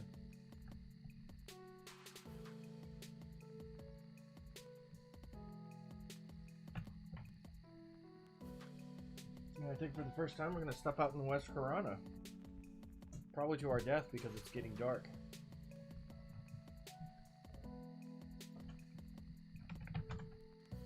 It's 7 p.m. so around midnight is when I believe the werewolf spawns out there. Oh, I didn't sharpen this thing. Oh well. No, I did.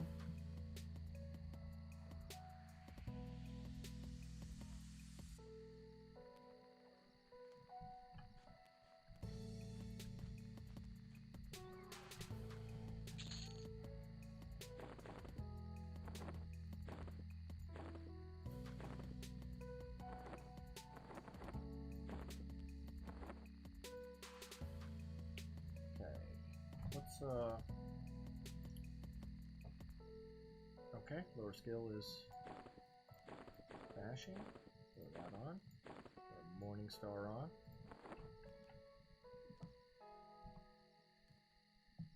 Go to town with that.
Nice.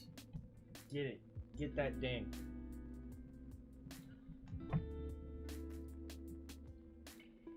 Same thing here. I've got less than a bubble to go.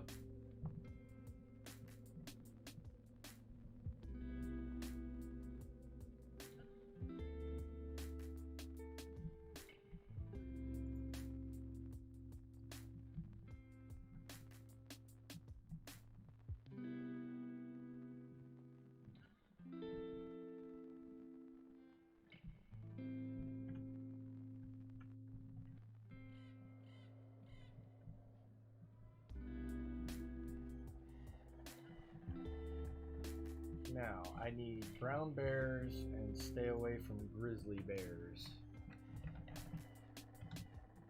Of course, it went night-night.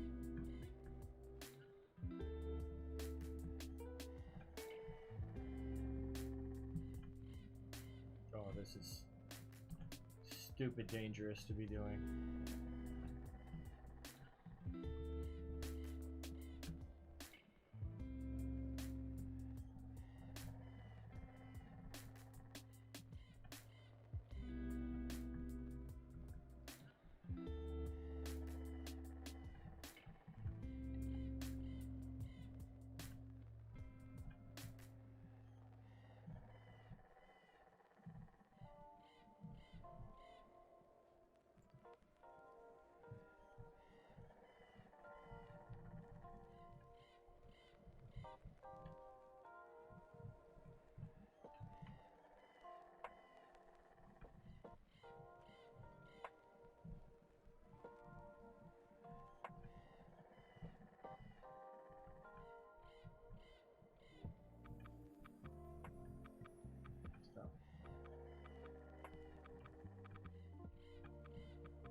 Yeah, let's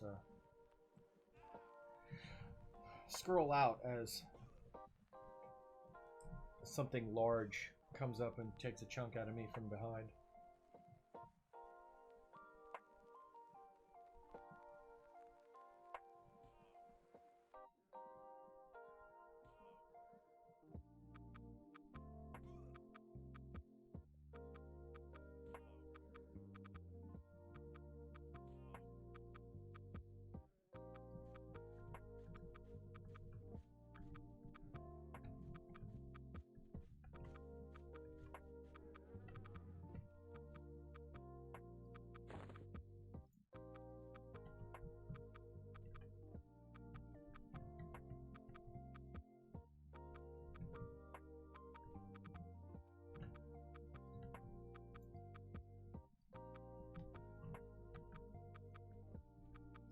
Experience off of this. Ooh, he hit me for 9.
Nope, that wasn't enough. Ugh. What's up, bud?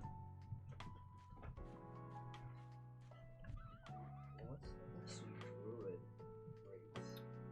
What? What's the best druid race? Well, that depends on, you know, halflings. Some say are. Some people prefer the wood elf. Like I've got the halfling druid. I think the most popular is the wood elf. Yeah. You just got to be careful over there because. What's special about wood elf?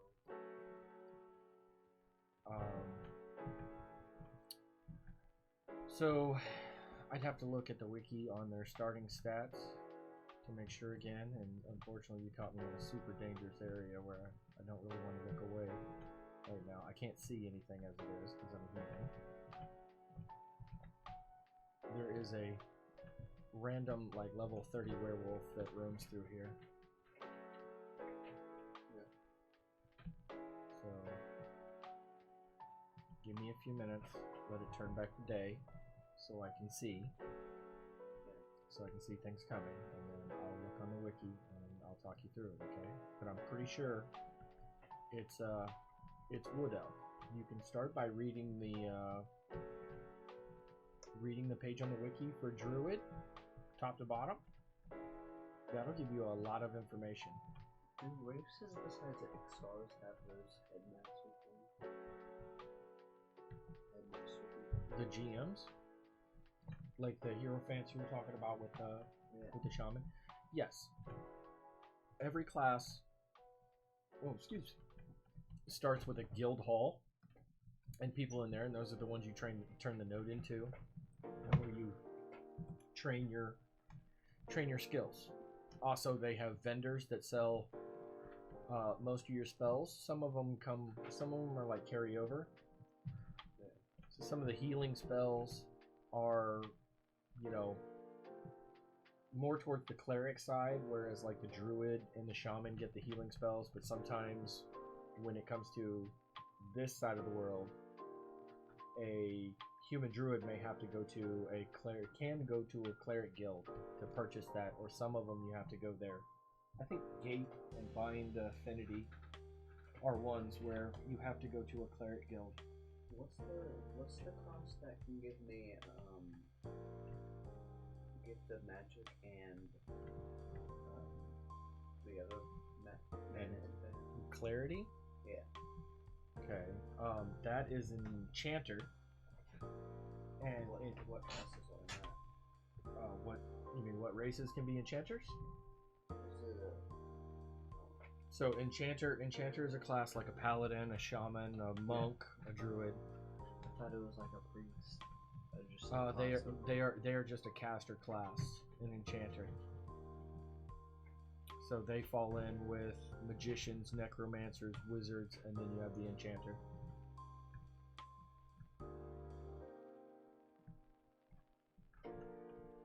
I can't see a dang thing out here. Will the necro be able to do that? What? Clarity? Clarity and no. gift of magic. No, only the enchanter can cast that spell. Those spells? Yeah, those spells. They're clarity especially. I think gift of magic is only a. What else do they do? Like fulfill things. So an enchanter can charm almost anything in the game to make it a pet. They also start off with that? No. You start off with a summoned pet, but it doesn't. You can't send an enchanter's summoned pet to attack. It will only defend. So as an enchanter, when you first start off, you summon a pet. You have to be hit by the enemy once for your pet to start attacking.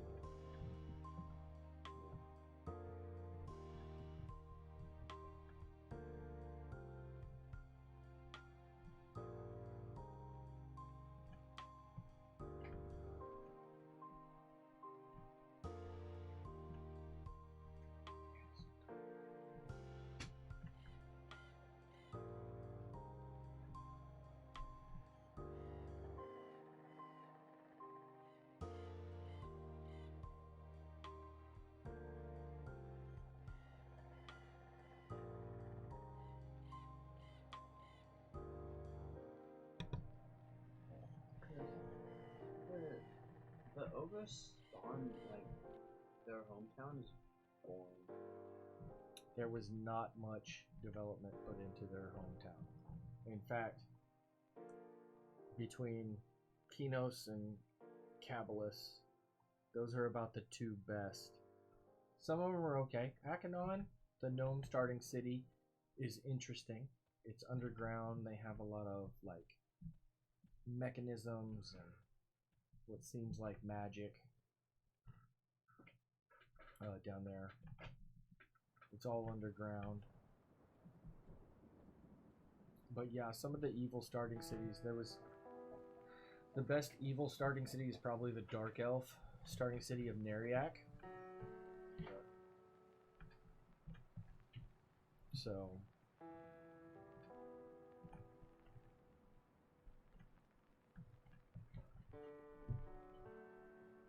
The other one is annoying to run through. well, technically they're all annoying to run through until you learn them. You can get lost in just about any city. I was never really lost at Cabalus except like at the Necromancer Guild. Yeah. The ogre one, there's just a bunch of loops everywhere. Yeah. Hollis, the barbarian starting city, is essentially one big circle. But I've been lost in it a time or two back when I was first starting.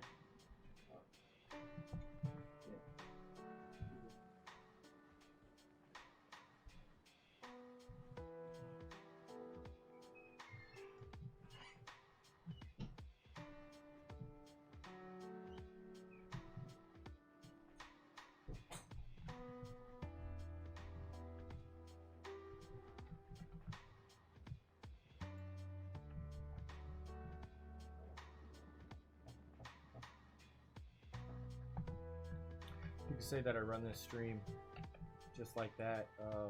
If you've got any questions, I know like Matt, you've been asking questions and stuff. Keep asking them, because my son is coming in constantly asking me questions about the game. I do not mind. I will explain to the best of my knowledge, or I will direct you to the page on the wiki that will have the knowledge that I don't currently have in my head.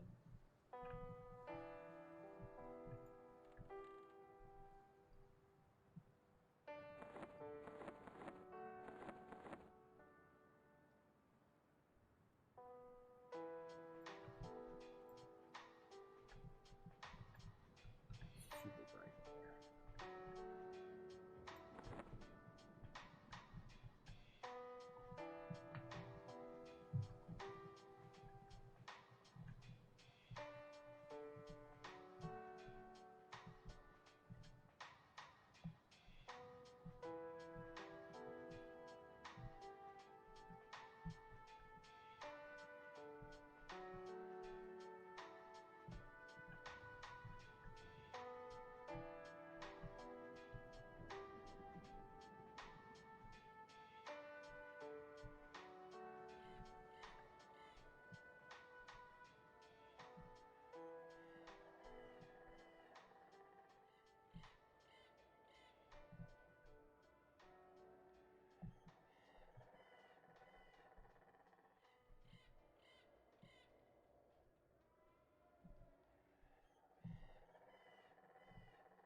that's good to know. Having the will-o-wisp up is better. So that's the placeholder for the werewolf out here.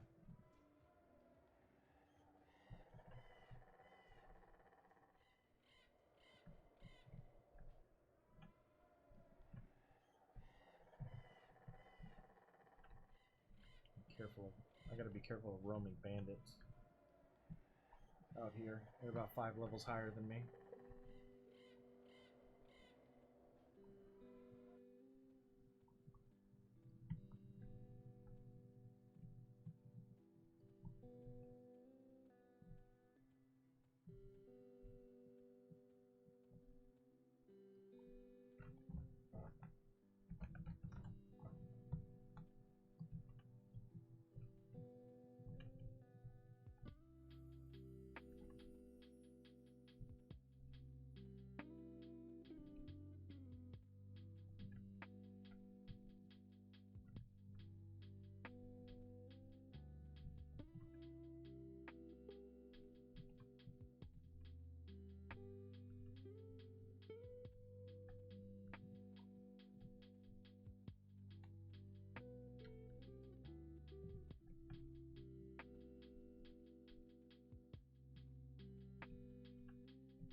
This is a little bit higher level bear. Boy, he's hitting me. Hopefully it means he has a better chance to drop his pelt.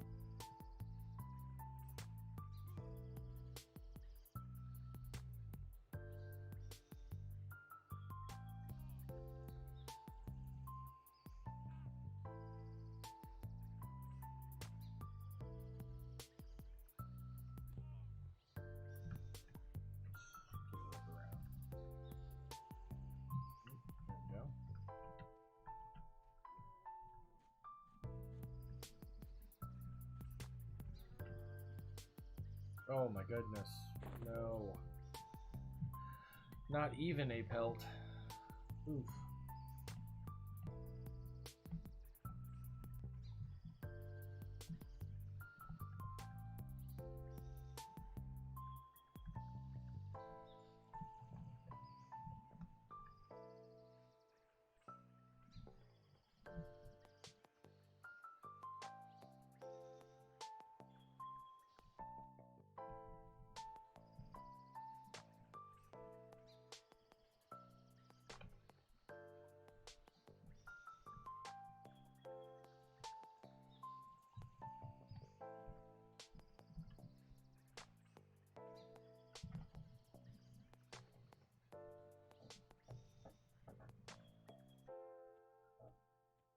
Maybe not. Maybe there was more bears over on the Kanos hillside. Excuse me.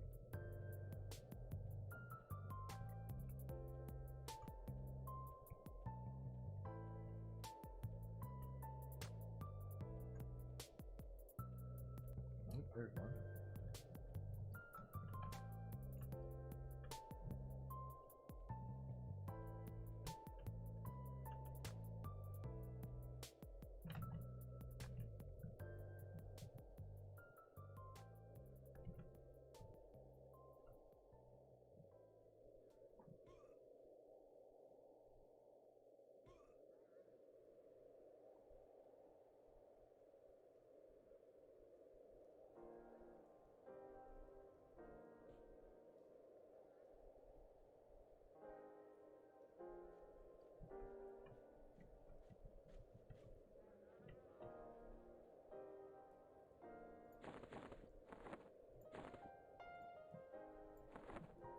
Not the one we wanted.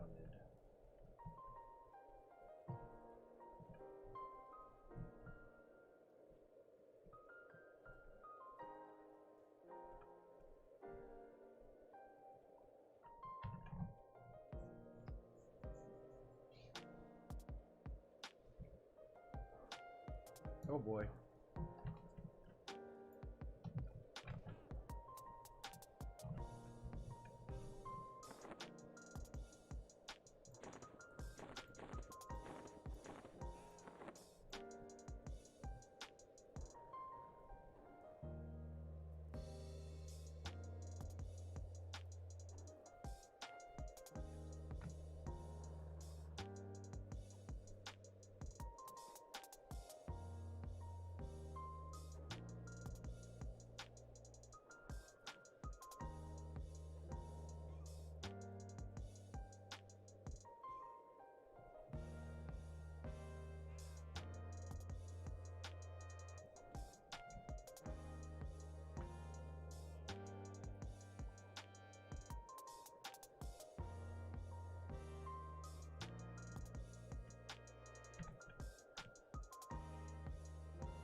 Sorely do I miss.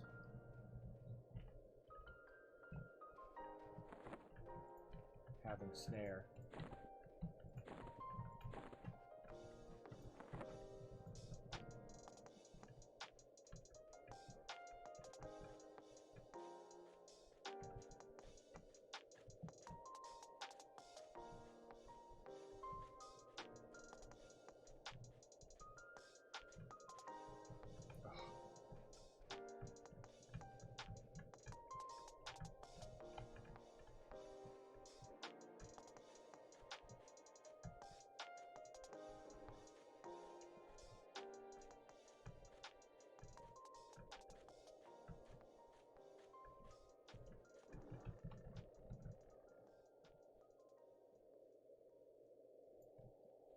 Actually. Oh, I got a full thing. Neat. Good.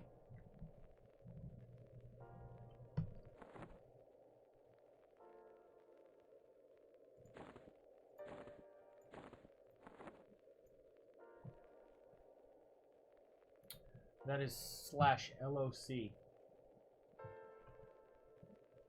And what I will usually do is in a social tab here, LOC, and then just /LOC. Pick your color to where you can be able to see it, and that'll let you spam it to get your coordinates.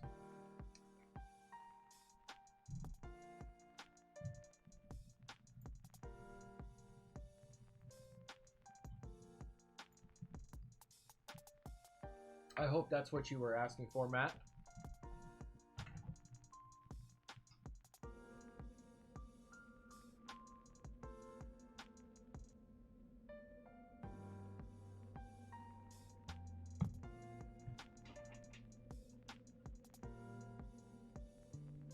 Good.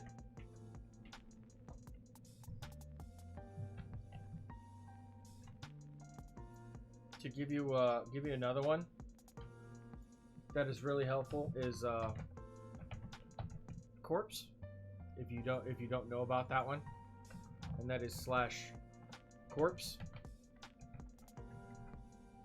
And what that allows you to do is clicking it on its own will allow you to summon your corpse to you. So if you were to die and like a mob you know is just going to wreck your face is just sitting right there on your body, it'll allow you to summon it to you. Now it has a radius around your character on the X and the Y axis, so you have to be within a certain distance. The nice thing about it is that it seems to ignore the Z radius, the Z axis up and down, and you're able to, if you can get within that radius of your corpse, no matter how far down or maybe up it is, you'll be able to summon it to you.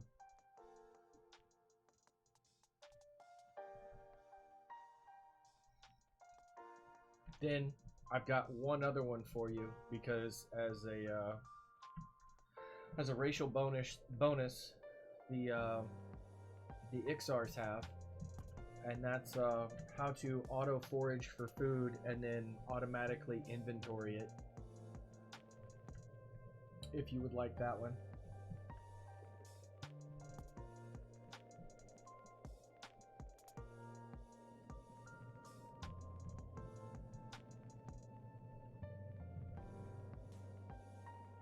Okay, so this is a relatively safe spot.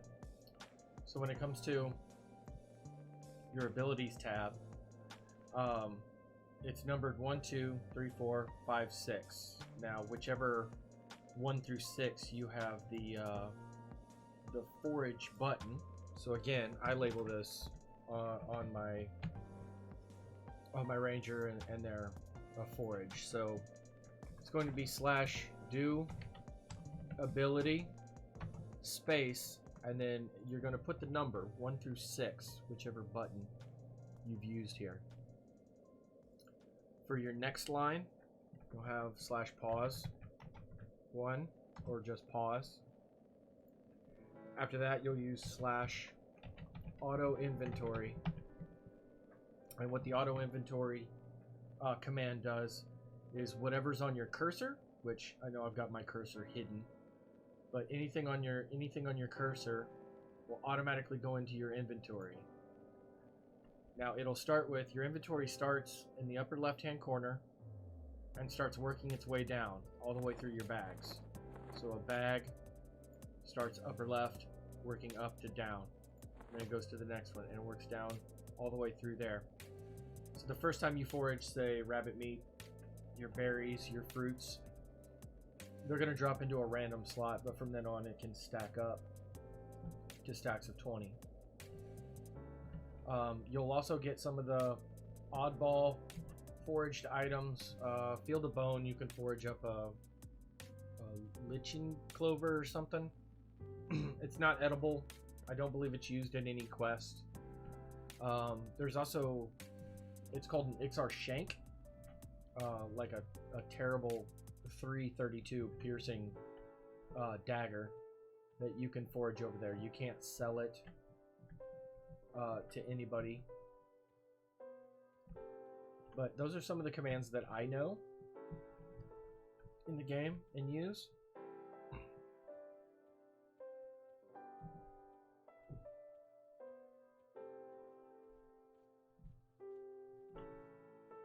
Oh, somebody killed the bear. Dang it.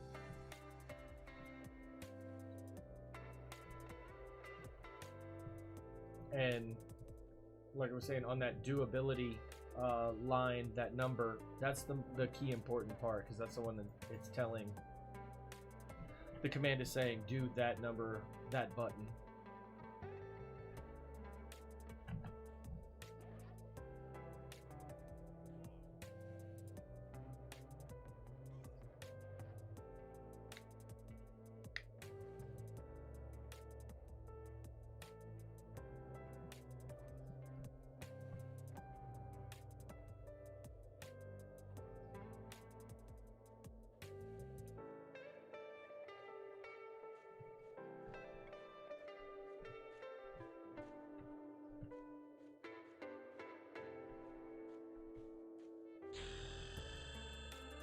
we go. Got another ding. We are now level 7. We work on 8.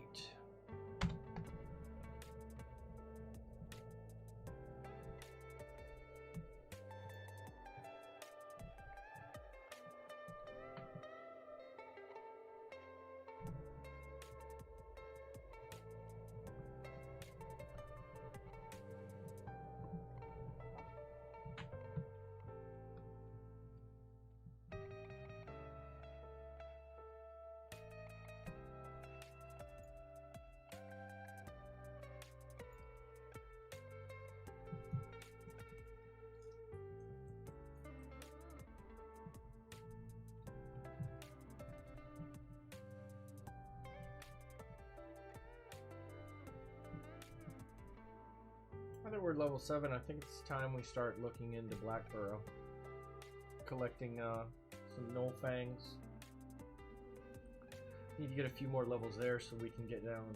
And we would like the rusty spiked shoulder pads. And the studded collar, I believe it is. A +3 strength collar. The shoulder pads will help us out for a little bit, but they do have a -10 magic resist on them, so they might not last for long, depending on where we go. That'll also help us get the money together to get the second cloudy potion. Excuse me.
Or it could be that we just get in here and this entire zone is just decimated.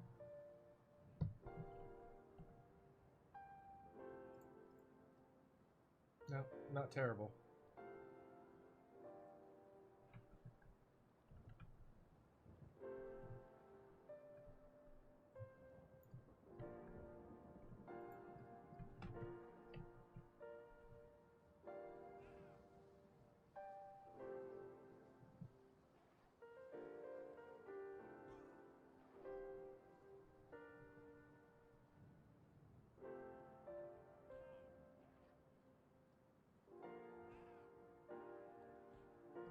Oof. That's no good.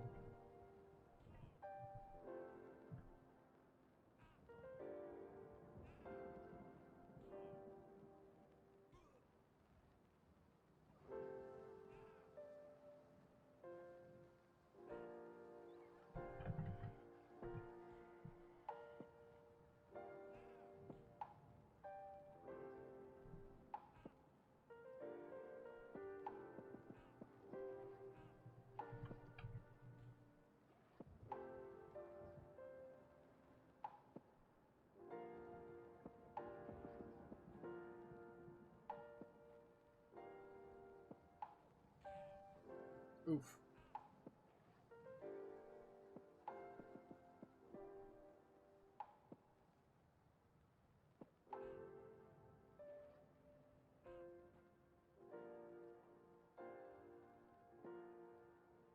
Oh, two-hand slashing's definitely going up. Oh no.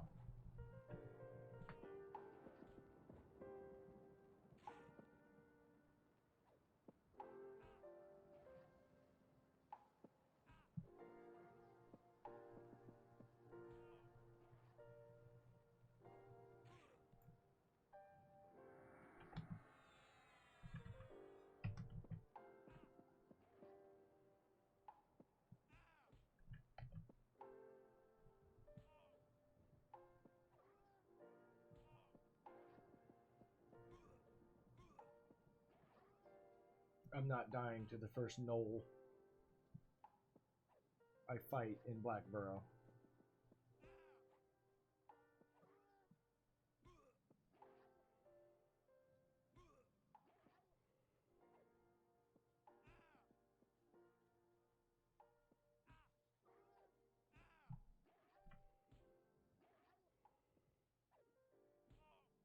Ugh.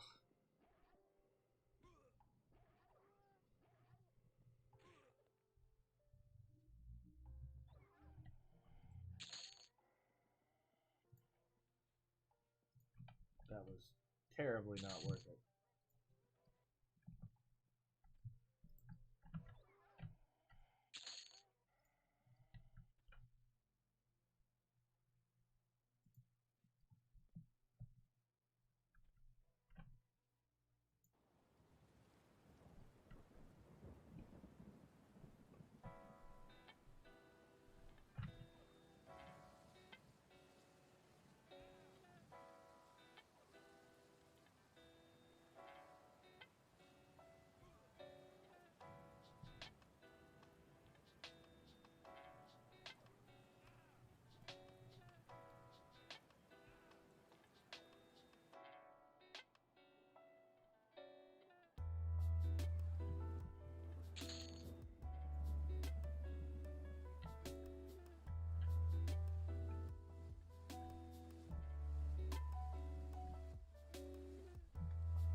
Please don't heal me.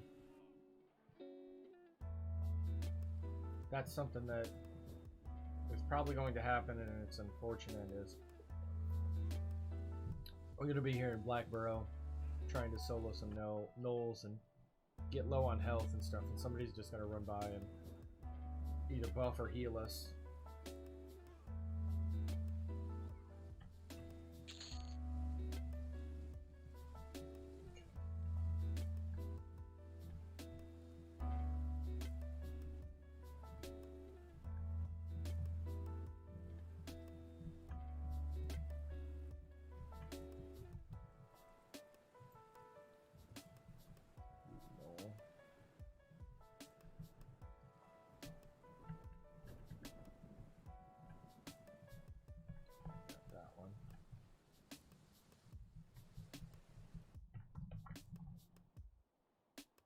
13-minute respawn timer is kind of a pain.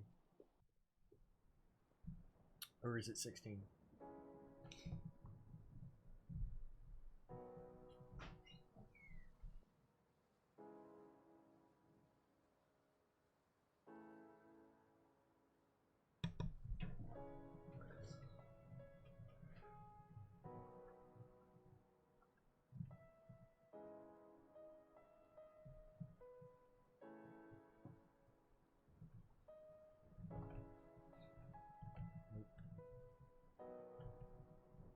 Please don't. No buffs. No buffs. Around this way.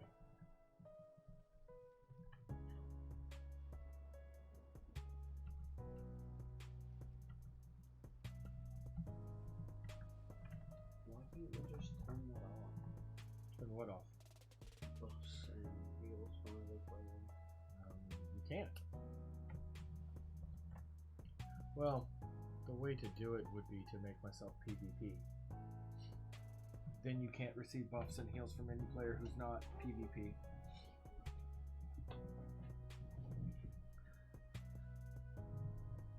The problem with that is eventually I would probably end up getting trolled by somebody coming in and just stomping me. So you do the best you can playing within the rules.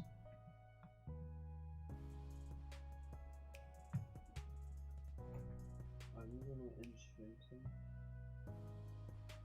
I don't know.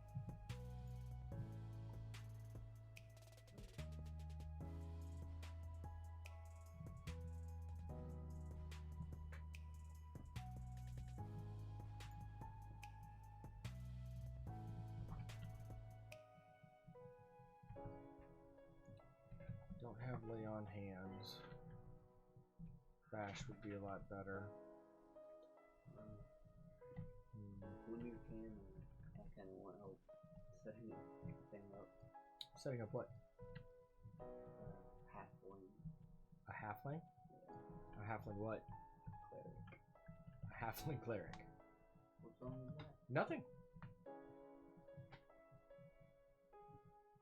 What is it you're having trouble with setting up the... I don't know.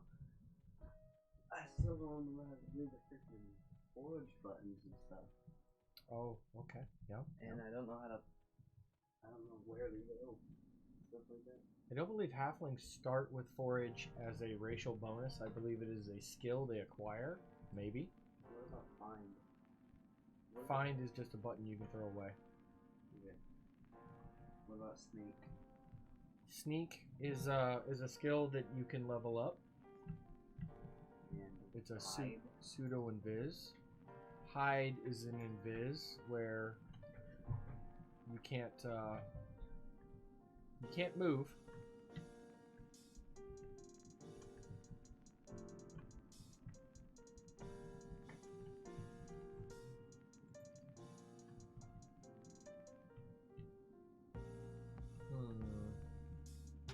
Can I pull the putrid without waking up the dread? There we go. Yep.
Okay.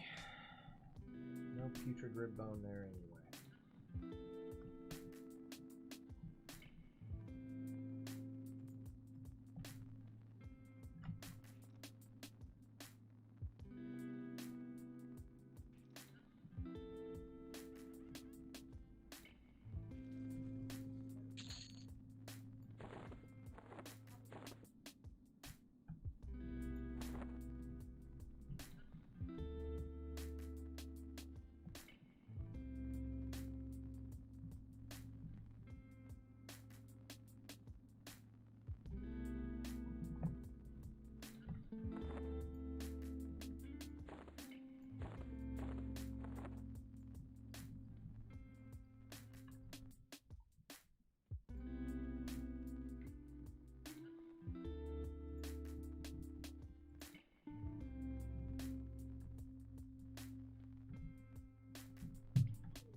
I'm headed back down here to Kino's.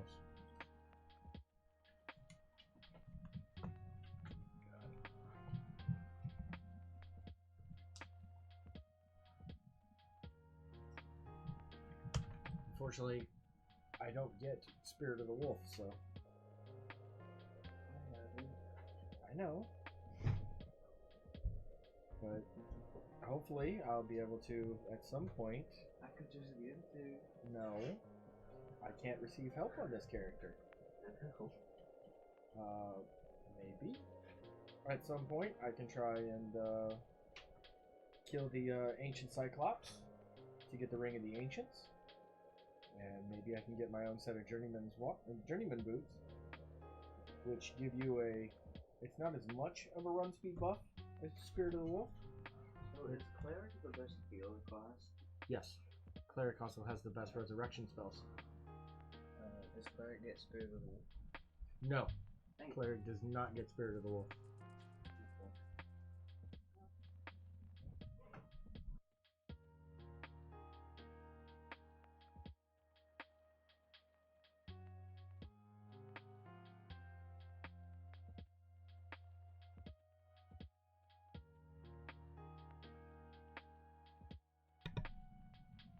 Did I make a whole bunch of noise moving it?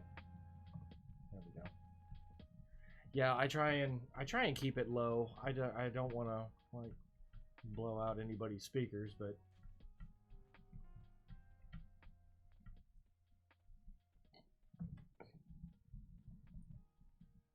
what do I have here? I got a hammer and a spear. I need to drop off a skin.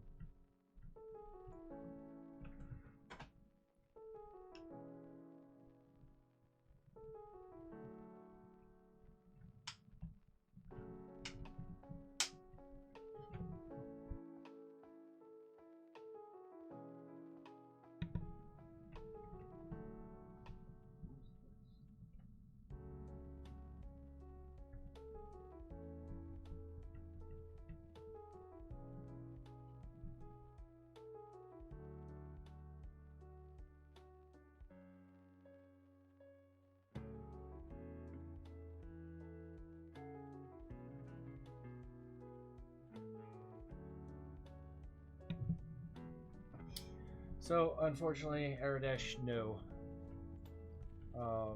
Mostly through career choices.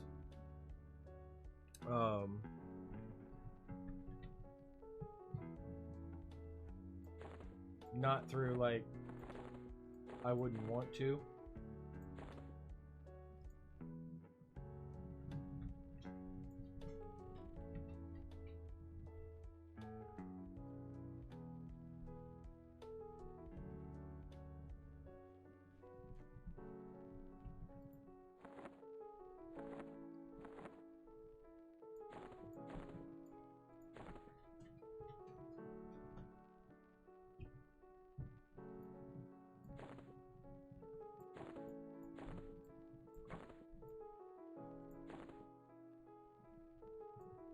Well, I understand. You know, I currently hold a Class A commercial driver's license, so it's not legal.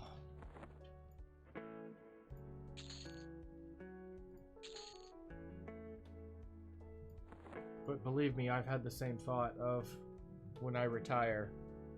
It's definitely a possibility.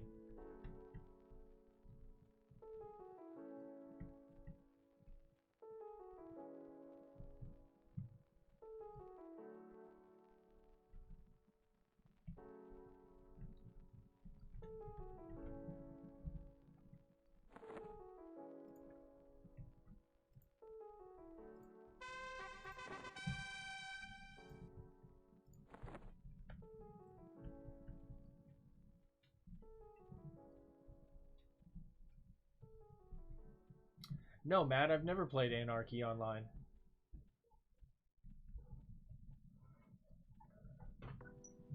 Oh, going the wrong way. I believe I've heard of it.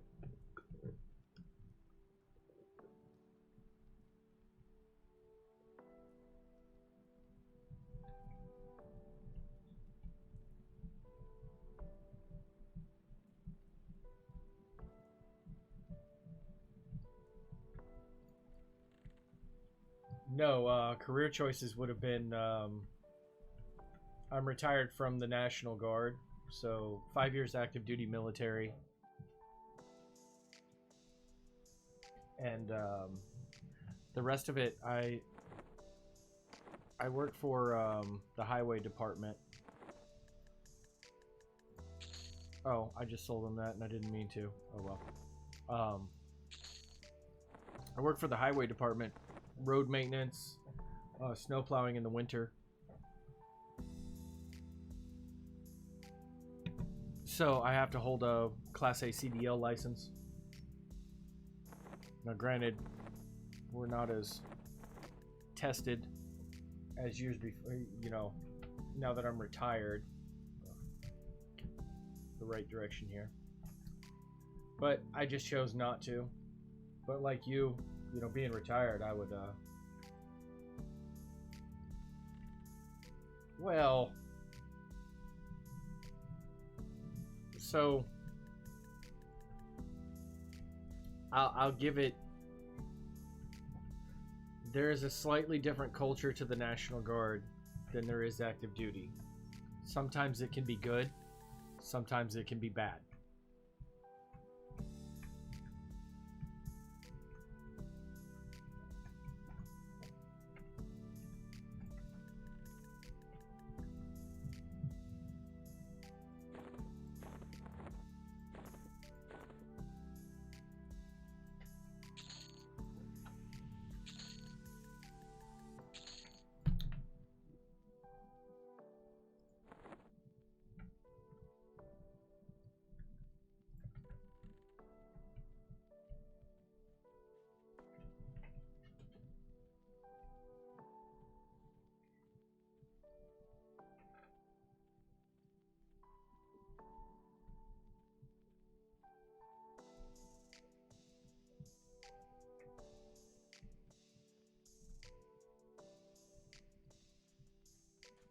But Aradesh, yeah, like you were saying, when I get to that retirement age, boy.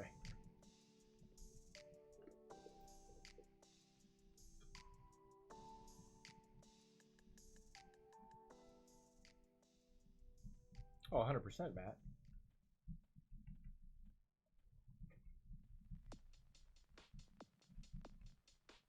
But the idea of competition is always nice. Weekend Warriors, yep. Talking about the National Guard. I did Weekend Warriors for 15 years. 5 years active duty, 15 in the National Guard.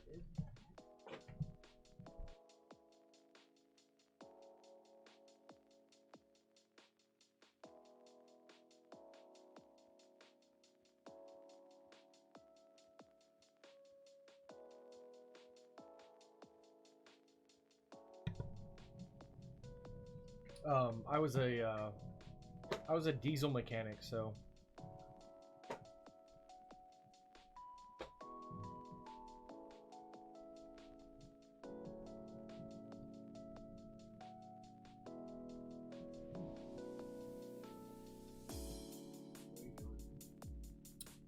going back out here to try and kill bears.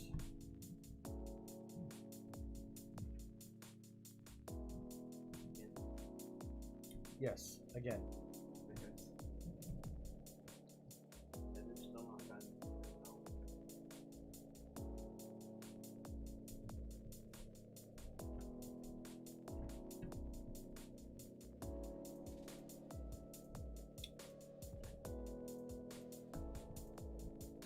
I guess your question there is determined. So the National Guard is different from the active Army or the Army Reserve.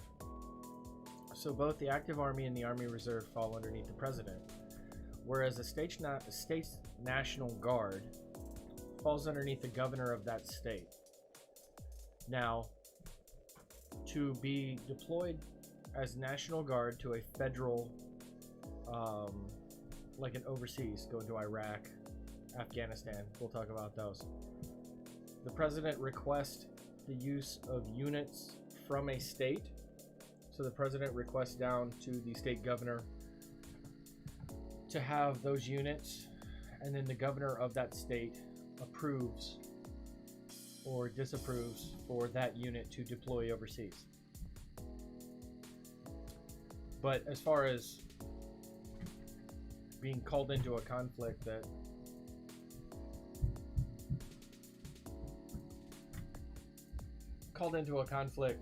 you have no interest in joining, that's kind of situational. I mean, I don't think anybody really wants to leave their family for a year and go over to another country.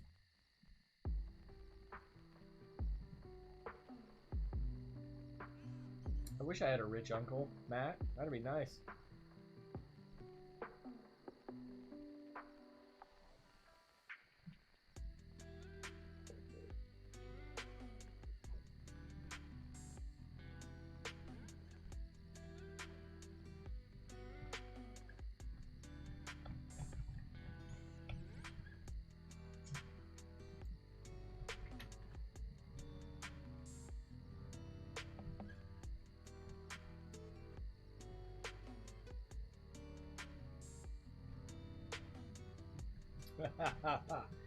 Well, for the army, that's the big green weenie.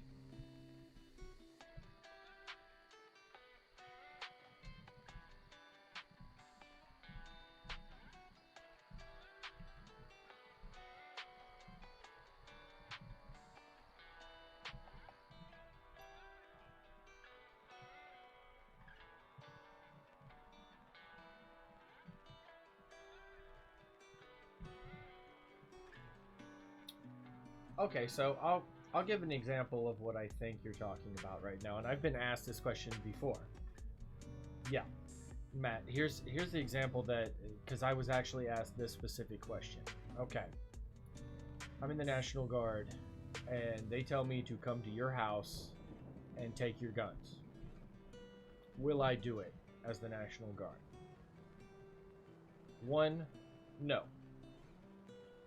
because for that to happen, there has to be something else happen first, and that is overturning the Second Amendment. So, while, you know, personal opinions on owning guns or anything, you know, right now it's we can own firearms. So no, you know, if I was still, you know, in the National Guard and was told, hey, we're going to go to this town, we're going to clear out all the guns. No, I wouldn't do that. That's an unlawful order. Because you start with, you have to defend the Constitution. So if that's what you're talking about. Now, like an overseas conflict or something,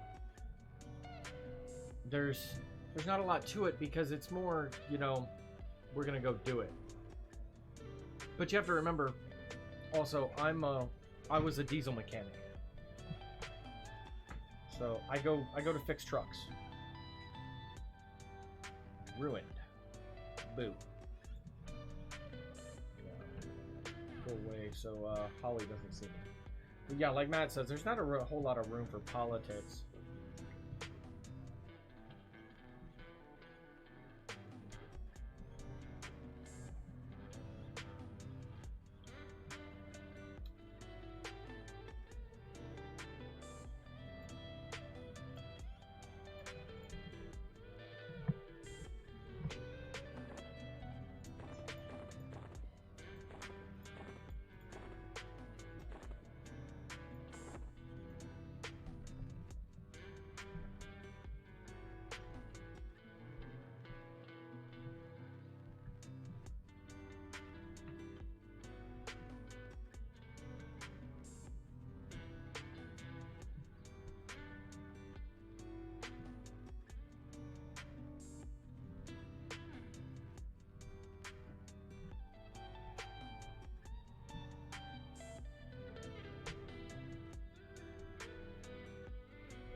Come on, bears. I need bears.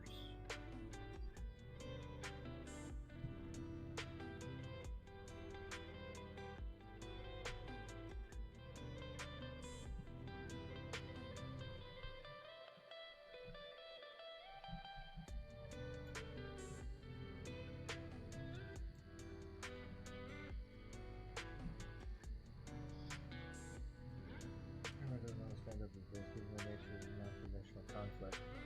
Yeah, there's, you know, what does one consider harm's way? I mean, besides being a mechanic, I was a tow truck operator overseas. Oh, there's a bear. 2 bears. So, like my first deployment over to Iraq, it was a transportation company. So we were hauling supplies throughout the country. And when I was out there, I would be, you know, one of a 2-man, you know, wrecker crew to recover things that were broke and try to fix them the best I could on the road.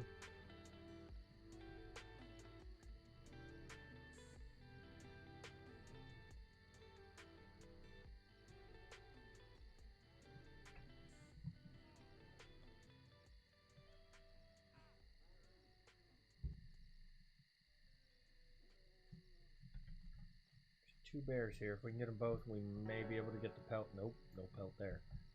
None of the bear go. Yeah. What? How rare is the pelt?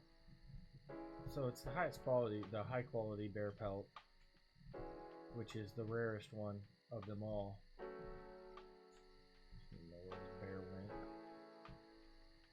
Somebody else grabbed it, probably. Oh, there he is.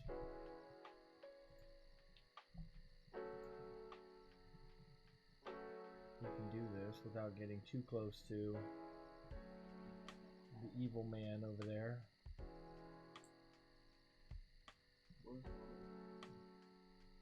I don't know where Holly is right now. Is she around? She could be. Or I just want to hit him and run this way for right now to try and save myself. The possibility of Holly or Torvax, a necromancer, roams around in that corner over there. To stay away from him.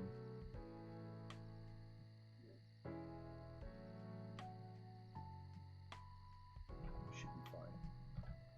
Alright, bear. Give me what I need. We can move on to the next part.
Please hit him.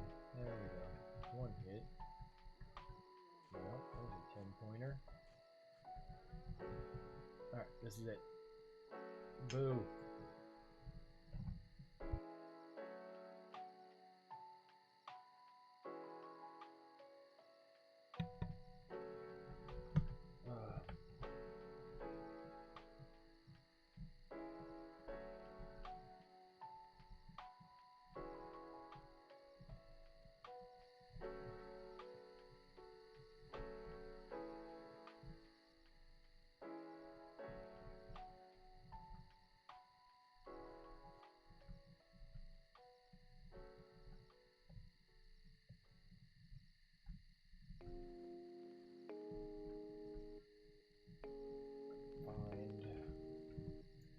Skills looking 29, 34, 36 on those. That's not bad.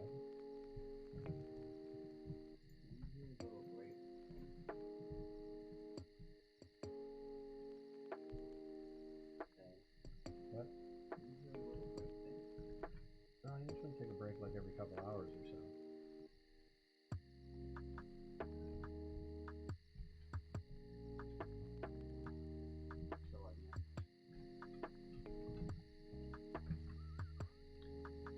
Kill this wolf and then I'll run back down to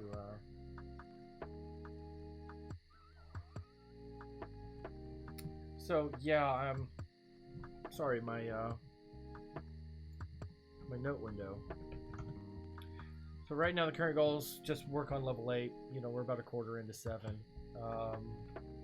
Magic weapon, which I'm going for. Shoot, I'd have to look up the name again. I know I've got to run all the way to Misty Thicket, Rivervale, to get a part. So I'm saving up coin to buy a second Cloudy Potion. That's going to allow me to... excuse me. The hope is to try to make it through West, North, and East Corona without a Cloudy Pot. And then maybe use So I can get there faster through Gorge, I know that, but I take the chance of the Evil Eye being up. So I'm trying to decide. I still haven't decided yet whether I'd go through High Hold Pass, or if I really do want to chance the Gorge. I think the things that are working in my favor right now, we have the 25% bonus EXP weekend. So the fact that there's probably people in the Gorge right now EXPing on alts. So the Evil Eye could be down. But the safest route would be to run all the way up to High Hold Pass and Cloudy Pot through there. So I need to take a short break. I'm going to use the restroom. My son needs some help setting something up on his. So I will be back in just a few minutes.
I'm back.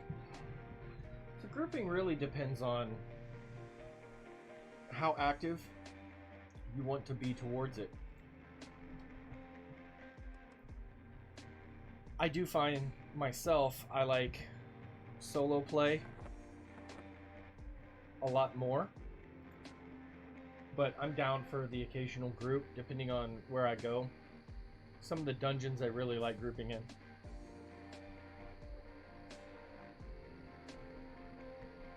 P99 on blue can be a little difficult sometimes because you have so many high level characters. Now, like this weekend with the 25% EXP bonus would be a good time to get into it if you wanted, because you have a lot of people starting alts and different characters to be able to level them faster.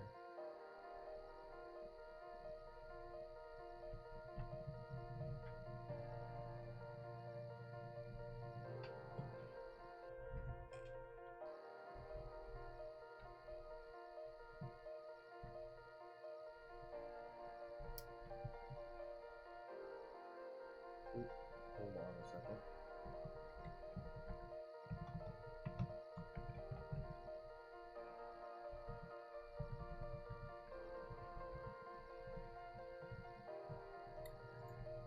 So retail has a lot of quality of life improvements. For me, that changes the gameplay. You have tab targeting, extended target window. You have an advanced loot menu to where you don't have to actually click on the mobs. It all comes up, and it does, like, a lot of people like it because you can do the randoms through there. Yes, P99 is free. Live is free also. But to play on what you see here on Twitch, a lot of people playing on the time lock progression servers, that requires a membership through Dark Paw Games to play on those servers. Level cap is 120, somewhere in the hundreds or whatever. And what you find is that live has gotten to the point where the raid mobs here, like on classic, a single character can solo them now, so you can't. Vox and Nagafin were ones that they set up that you can't engage the dragons unless you're below level 51.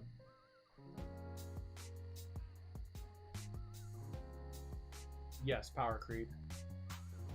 Yes, they monetize the games. Like, you can buy 100 slot, 100% weight reduction bags.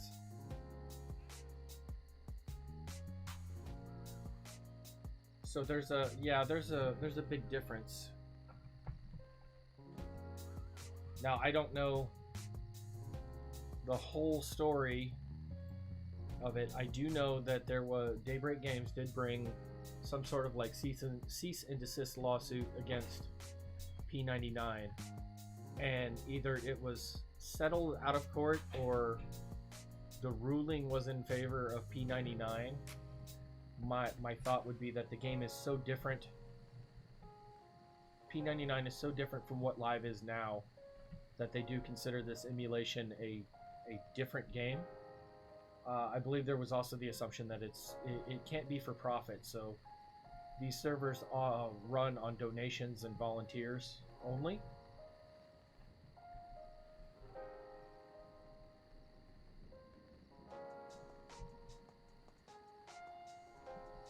But if you watch anybody that's playing like live right now and they open up their inventory window, you know, stats will all be maxed. You know, they'll have tens of thousands of HP, whereas here on P99, like level 60, you know, warrior that's fully buffed up and stuff, you're looking at like somewhere between 3,000 and 4,000 HP. I don't want to go over there too far.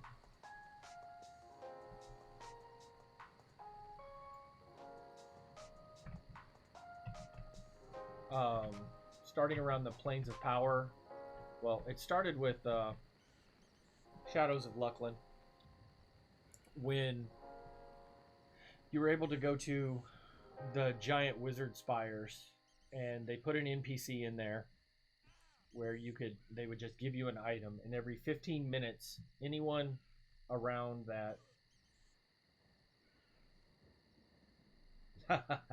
um, anyone around the large wizard spire would be teleported to the Nexus in the moon, and then you could teleport back down to any of the large wizard spires.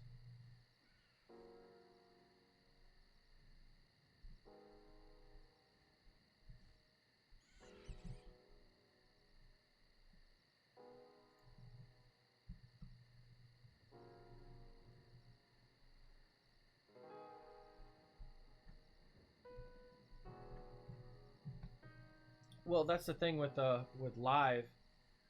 You could technically play on a TLP server and never have to pay for a membership, because they have a premium currency called Chrono, and players can buy those, and they use them as a pseudo currency in the game now, over Platinum.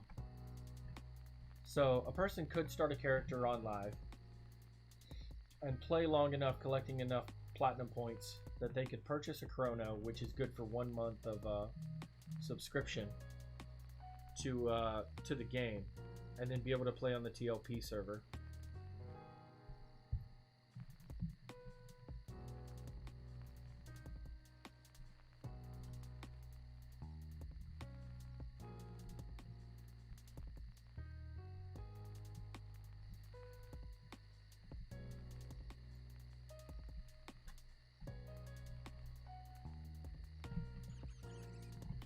But really, live trying to do something like this would just be a complete cakewalk.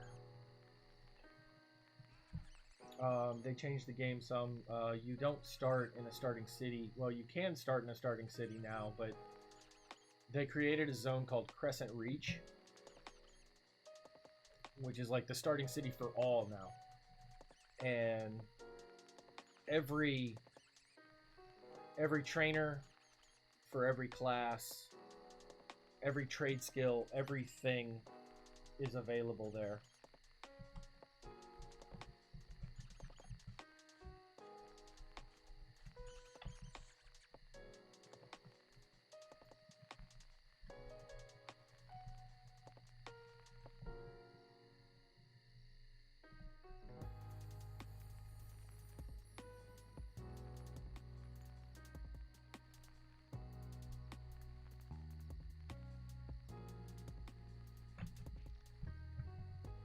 There's also like the quest side of it, where after you kill so many skeletons, you get a like Bane Undead proc that procs every 60 seconds for an extra so much damage, and it does that with just about all the mobs.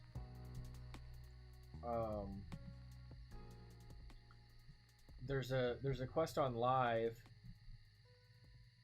for someone to visit every single zone in the game. And once you visit every single zone in the game, you essentially get like a free pair of Journeyman's boots.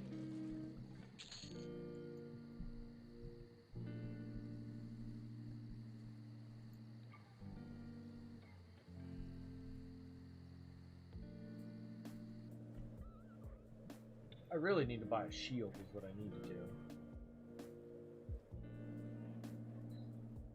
I have 2 wolves on me. Really?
And P99 is not the only emulated server. So you have TACP, which is locked to the planes of power. So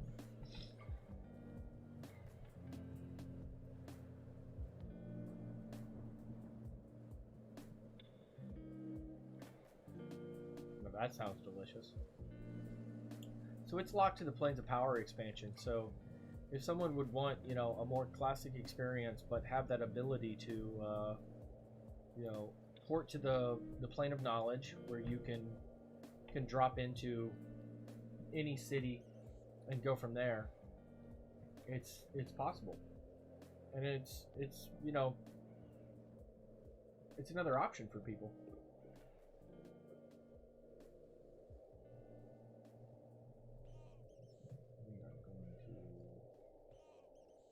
Filter because it's coming daytime. Make sure we're still attacking. I think I'd like to get that bear.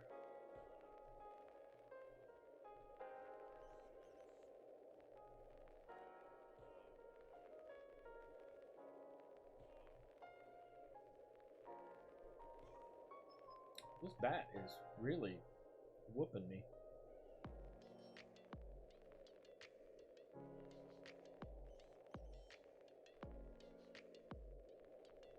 Not right now.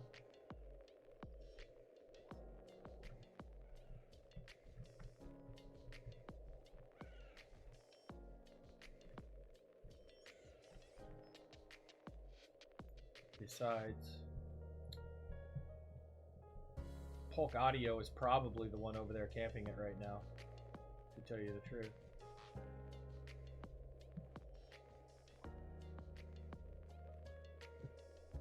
That would be something much later that I would do on this.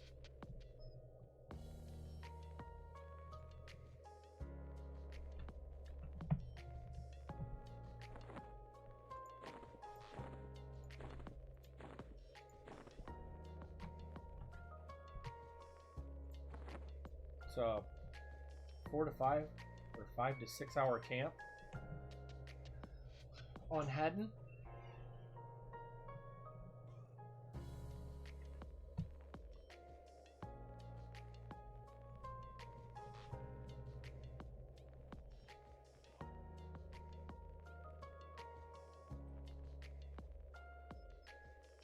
So northwest of where I'm at, over in the hills, there's a lake. We'll go over there, I'll show you. I kill this bear. Still didn't get my pelt. Yeah, let's go over there, I'll show you. Since it's daytime, we'll be able to see. So, in front of me is the road. To my left right now is the zone line to North Kinos. The road running off to my right, closest to me here, that leads over towards the West Corona zone line. It's, excuse me. The lake's actually quite close to Surefall Glade on the west side of the zone.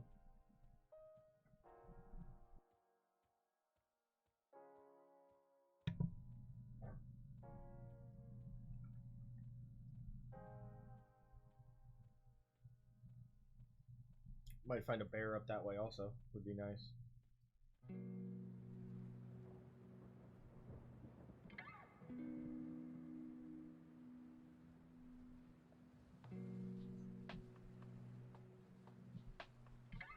One.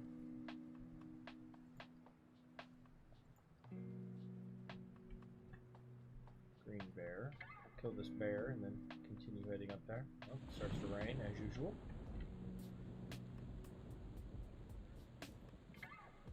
Oh yeah, I did it plenty.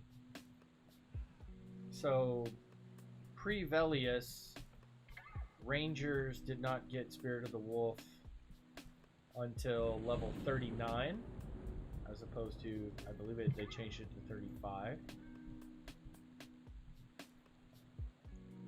So I did a whole lot of running around with no sew as a ranger. And then a lot of people not understanding that they changed it in Velius to get the for rangers to get that spell earlier. So I'd be hit up like, hey, can I get a sew? And I'm like, sorry, I don't have it.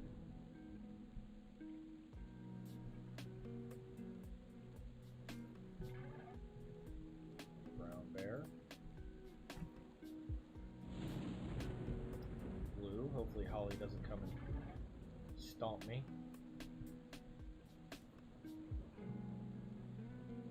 Hit him a little harder, please.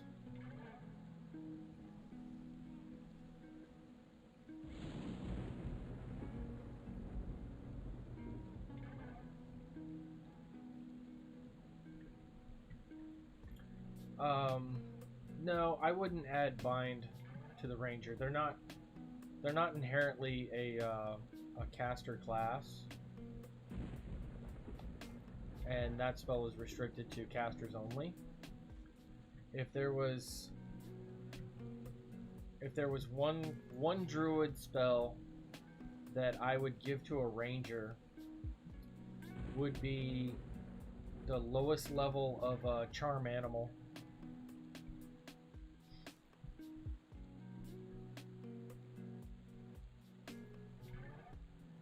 So here we're coming up on the lake. Like I said, this is the west zone wall. We're running north right now, northwest. So there's Polk Audio right there.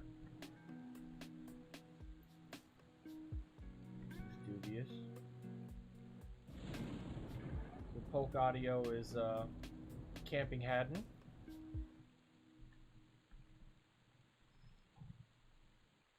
Because this right here in front of this fire is where he spawns. If he spawns with the fishing pole, he does not have. Oh yeah, this is always camped because that earring is worth. Last time I think I saw it in the tunnel was 2.3k flat. So there's always some high level sitting there camping that. Especially the people that don't care about their barbarian faction.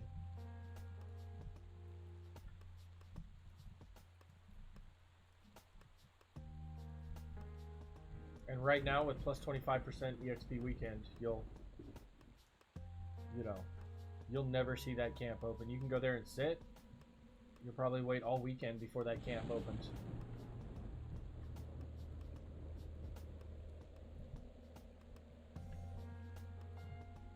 Always rains over here.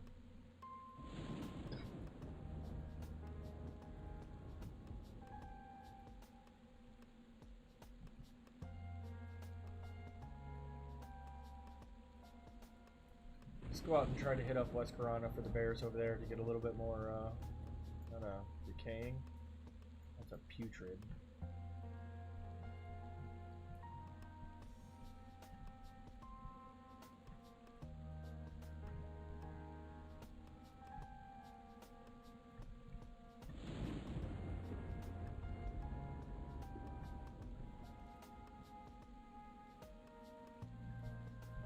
There's Holly.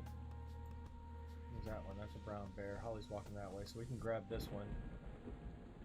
Probably not aggro her.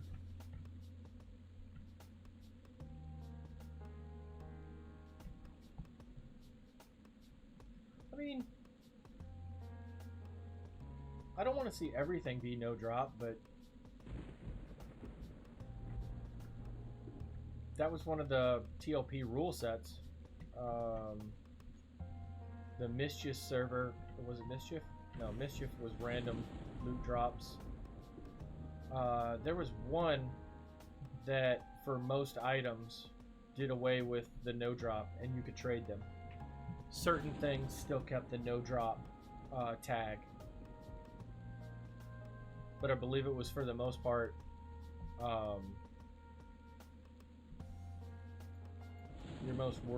most your world drops that had the no drop on it were taken away.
We'll go out here because it'll get rid of the rain. To start with, it shouldn't be raining in West Piranha right now. And see if we can collect up some bears out here and seriously try to find this pelt. Like, oof. There we go. Get rid of the rain. It's a little brighter out here.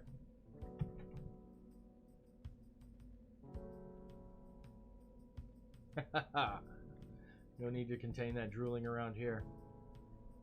Oh, here I'm going to get a Spirit of the Wolf. I don't really want it.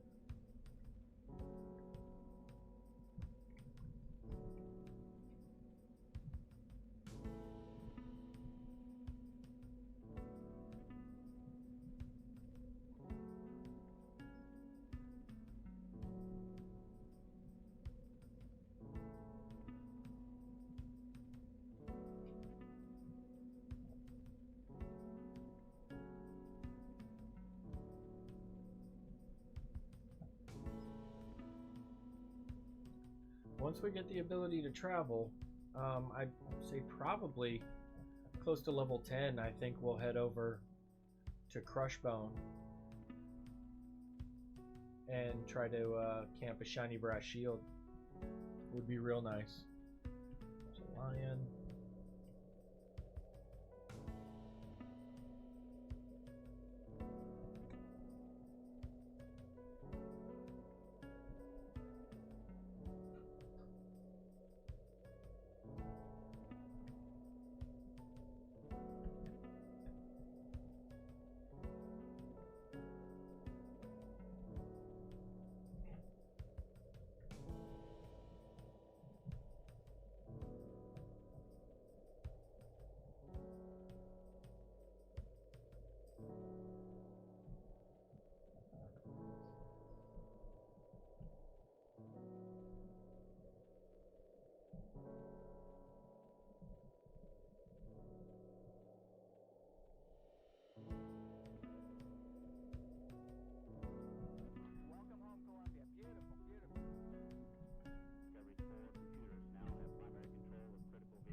Need the bears.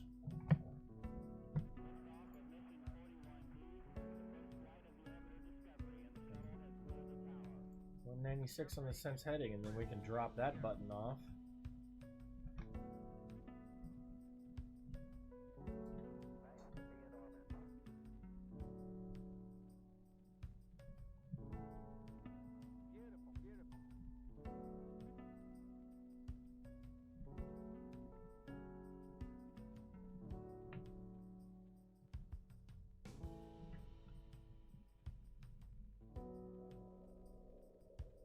Oof. It's probably a grizzly anyway.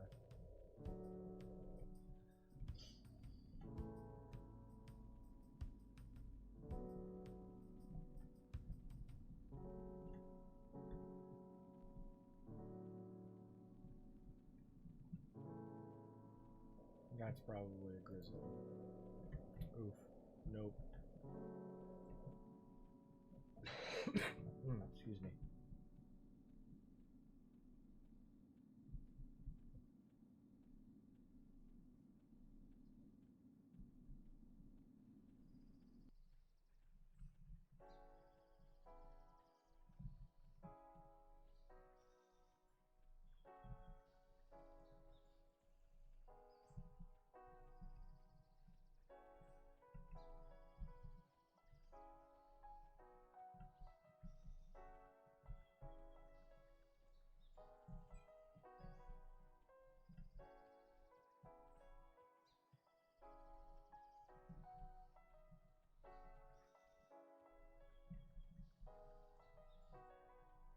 There's a bear.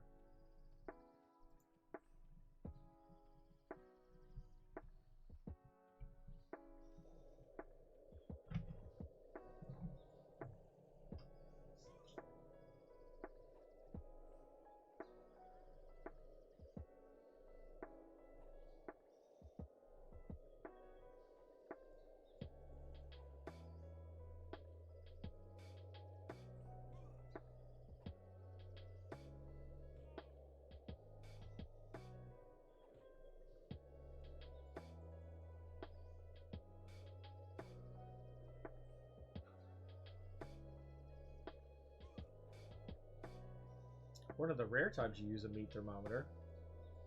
I use a meat thermometer every time, so I make sure that it's exactly how I want it.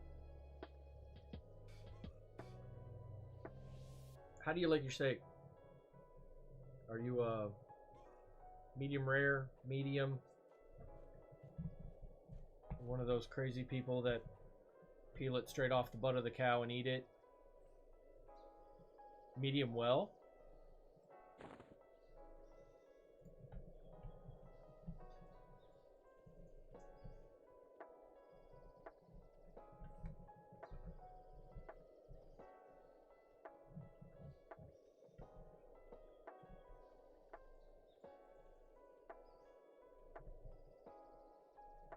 $160. Oof, that's way overcooked. But to each their own. I think a good medium well is somewhere between 145 and 150. And you should be removing it from, do you use indirect heat? How are you cooking it right now, though?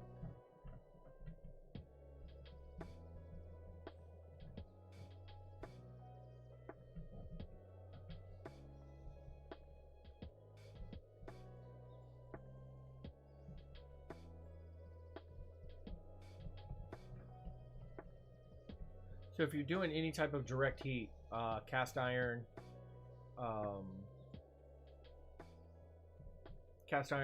grilling, you know, any type over a fire, you want to remove it about 5 degrees. Okay. But when it comes to direct heat and stuff, you want to remove it about 5 degrees before you consider it done. And then tent your steak with some aluminum foil over the top. The steak itself will continue to rise in temperature roughly about 5 degrees after you've removed it from the heat, and it gives the muscle fibers a chance to relax, so you'll have a more tender steak.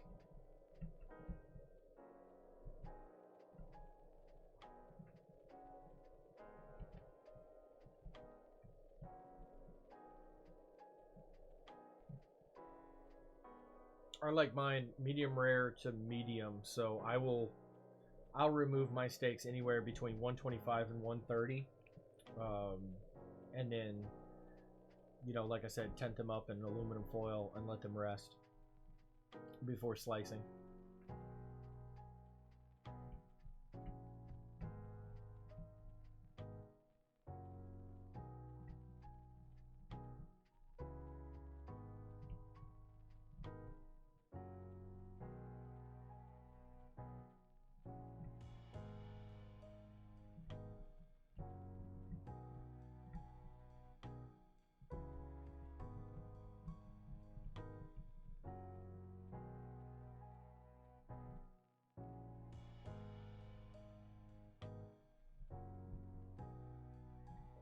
Oh, okay. Sounds similar to almost like an air fryer type thing.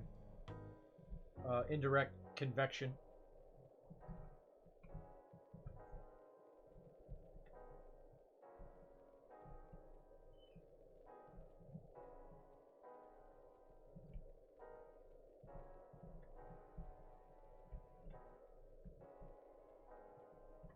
I know there's a bear that wanders over here.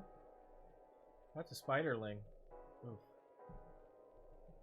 Let's grab the spiderling first, because make sure this. Okay. Jeez, come on. Can't kill a spiderling in one hit with a two-handed sword. Got one. Nice. Let's go get the bear.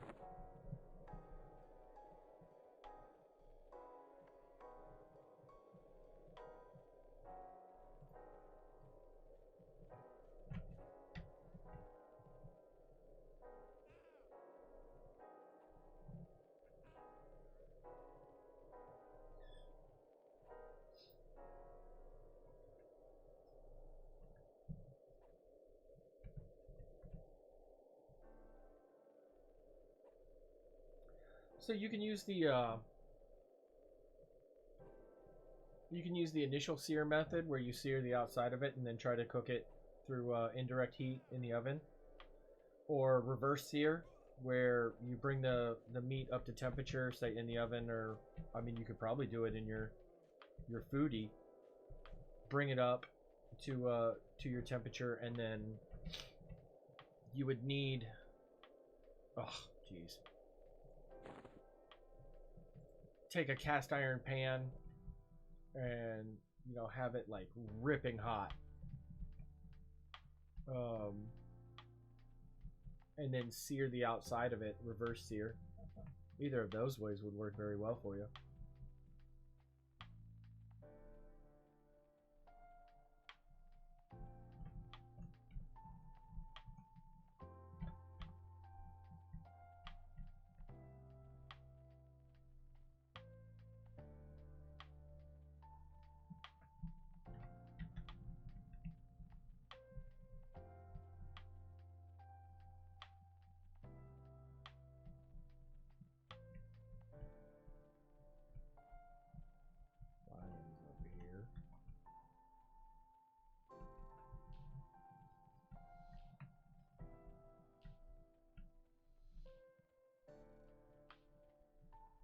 Yes, because she doesn't understand how to handle a grease fire.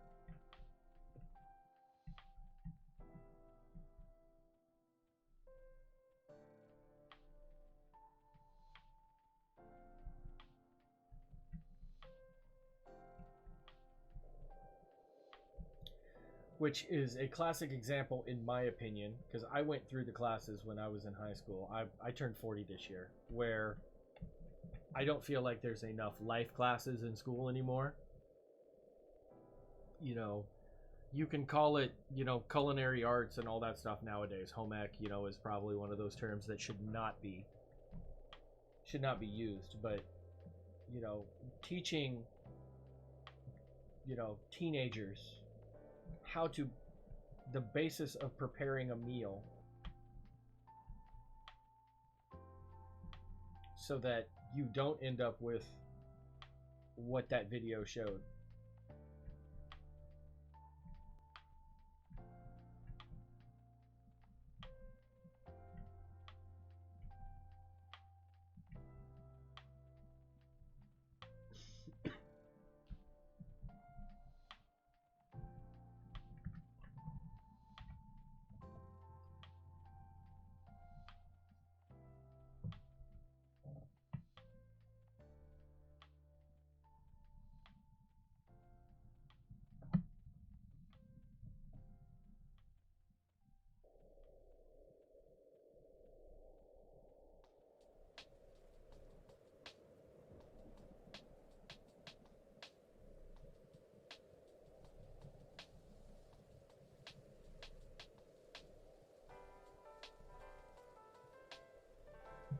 I can understand your thinking on that,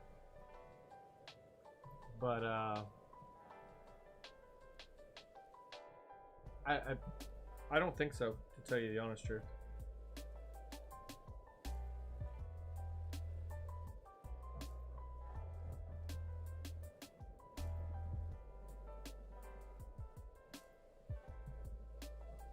Call me one of those old guys now. Well, back in my day and all of that, I really don't think that there's a lot of life skills that are taught to younger generations anymore.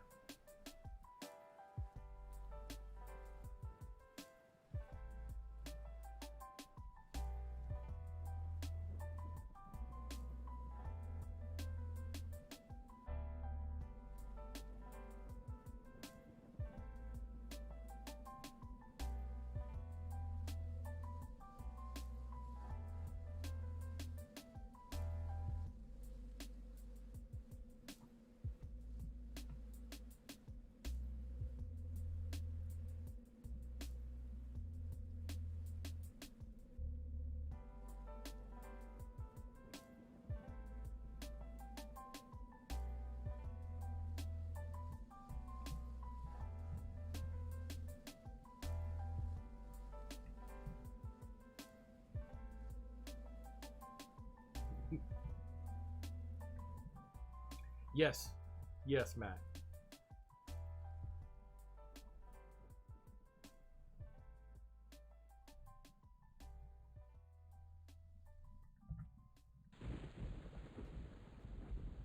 Yeah, whereas at one time it was considered okay, you know, I can Google to help solve my issue, to research and figure out the means to the end. And now it's I can Google just to do it.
So the wolves are up right now.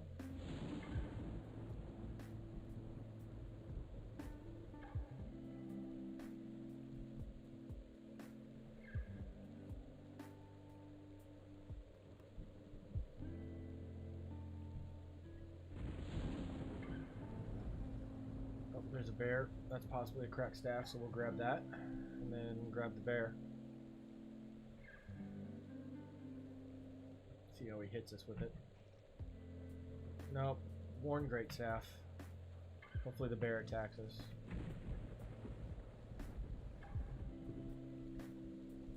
Go.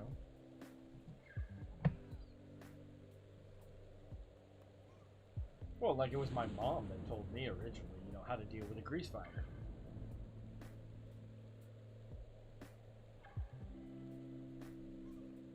Okay, Grey Wolf. I see how you want to do.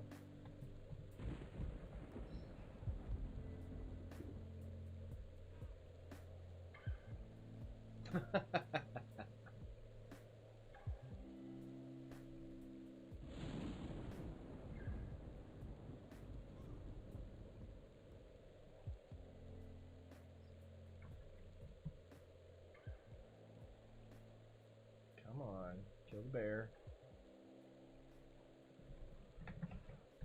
Okay, now kill this wolf.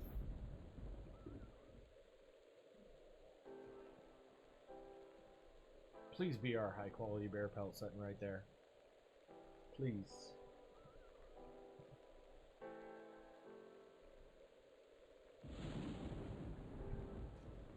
No, you started this fight. You don't get to run away. No? Chunk of meat? Yep. Nope, we got a full thing. Full on food. Exit. What we got here? Low wall. Oh, we'll throw it in there for right now. More bears. Oh yeah, or there we go. Put this also. So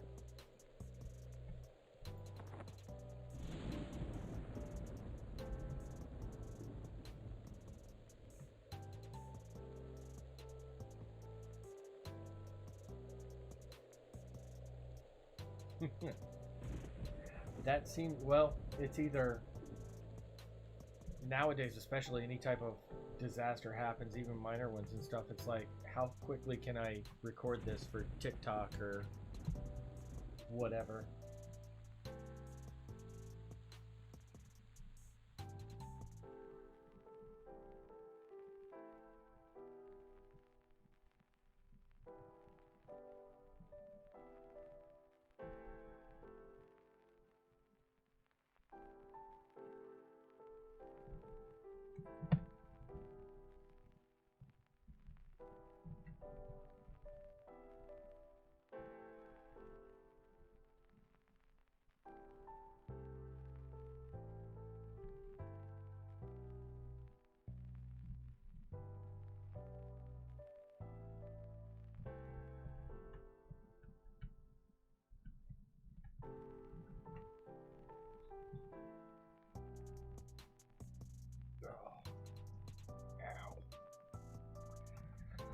Let's go clear out our stuff.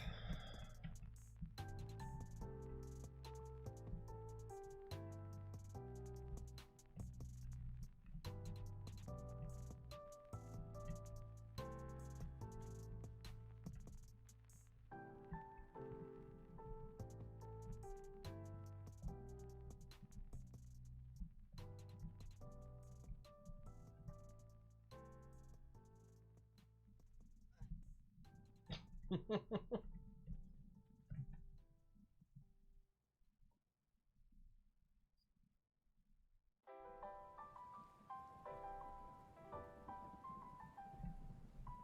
mean, I'm not gonna lie.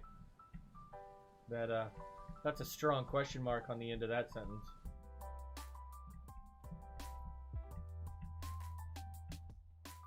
Depending on the type of fire extinguisher, depending on the type of fire extinguisher, I know of two uses. One being to put out a fire, the other one is a CO2 fire extinguisher to be able to quickly make a cold beer.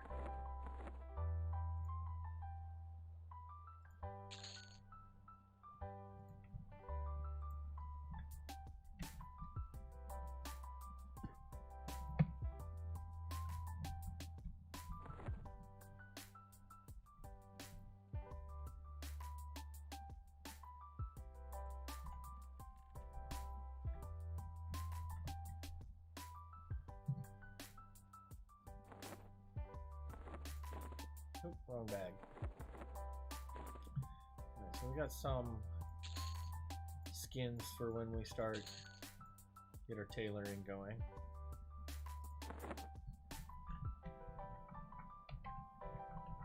Okay, so I've been going about 7 hours.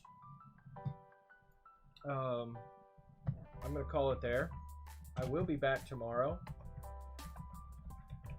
with another round of running this character, and to see, you know, how far we can get with it. You know, I want to thank everybody for coming. Thanks all the followers. Thanks all the lurkers. Anybody who came in. We've had a really great day. Like I said, I'm assuming between 8 and 9 p.m. Central Standard Time tomorrow, I'll be back. Yeah, Matt, no problem. I'll be here tomorrow if you have any more questions. So, thanks everybody for coming. Oh, that was not what I wanted.